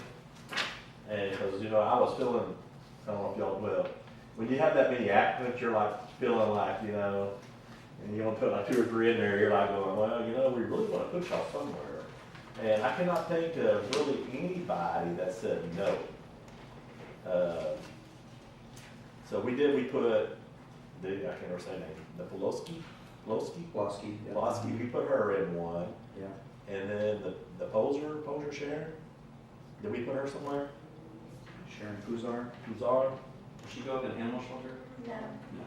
So no. She said LAB or EDAB, but I'm wanting to think that she said she would too. I'm looking for my papers, I Do you thought I think had it in she's there. over 55? Man, don't give me the line. Well, no, we need senior advisory. So her date of birth is on her application. Did you do anything with Lon Burke? There was somebody that was on library advisory board Yes. before Senior, he's good. and did not want to go back to it. That one needs to go. Hopefully it wasn't her. It might be. Yes, I need a, Yes. I know you're short people, so, yeah. And so, she just reminded me, there was one person that was on the library advisory board that was an older lady, not library advisory board, I'm sorry, senior, and she said she did not want to go back to that. I just don't remember her name, sorry. Margaret Deal? No, Margaret, well, you know, but Margaret was on that, wasn't she, before? Well, she had senior advisor as her second, but you already got her on the. Yeah, she's on the library. You got her as an alternate. I really wish, I can't make sure, I can't remember if it really was her or not though, so. And I thought I had the papers, apologize, I don't have them with me, they're what they said. Okay, let's move on to, we're down to senior, right? Because we don't need youth. You had to do Rico? Yeah, we don't do recode. No, okay. How about youth? No, nothing on youth, they're appointed mid-year. All right. They're the one mid-year one. Okay. So senior, Mr. Roden. Okay, so we've got, we interviewed Osnell, we interviewed Cynthia and Marilyn. Wathena, I think she goes by Tina, she wants to stay on, but she wasn't available, and they were supposed to do a phone interview, but that didn't happen. So I would say we need to move Osnell up to a regular member, replace Mary DeVos.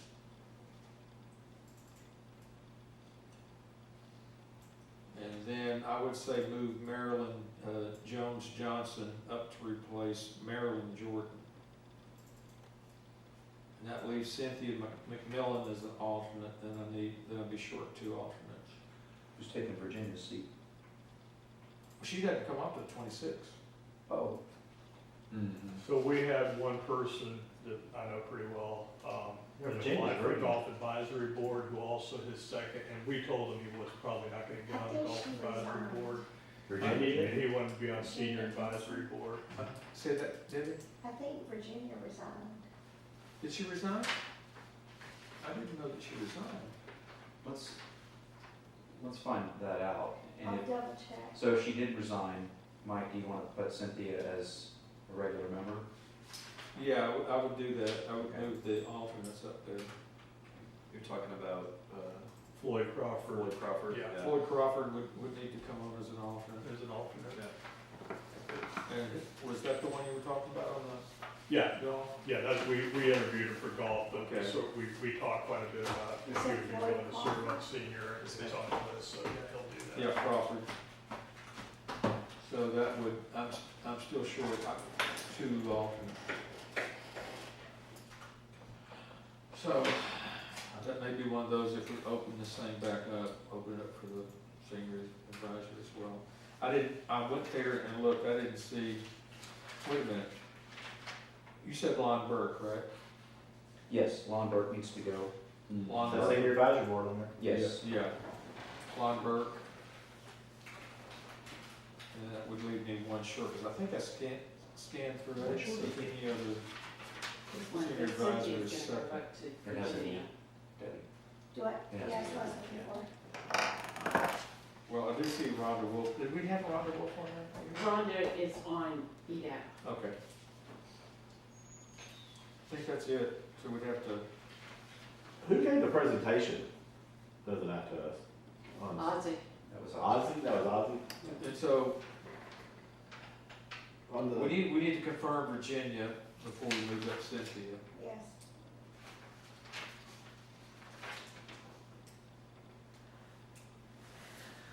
So that really just leaves you one short, right? If that, And we could survive with Is Margaret Dill on the, that. She's on there. on the, I saw her, She's on the she's on the, okay.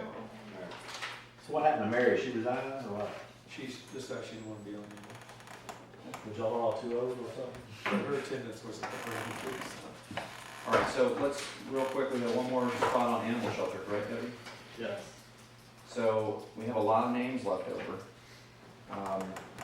Anybody from either library or the ones that were from We got EDAB or, board of adjustment too, one for board of and one adjustment. on BOA. So we did have some of the EDABs that might have said BOA. Alvaro Mendez, Mm-hmm. So let's put him as that. Are we trying to fill animal shelter? What are we doing right BOA. now? Oh, okay. Yeah, so let's have Alvaro Mendez go into that BOA spot.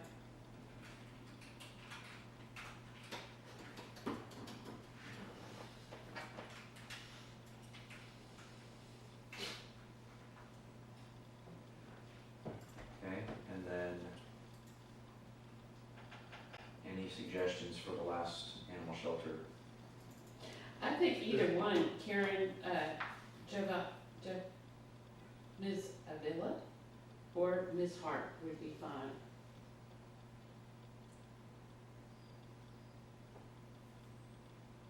We can certainly ask them. Right.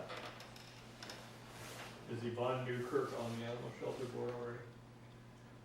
That was her second choice. Some, I'm looking at the city's website, and it only lists 3 alternate members. Okay. Can you, Yeah. Jonathan, do you know if there's 3 or 4?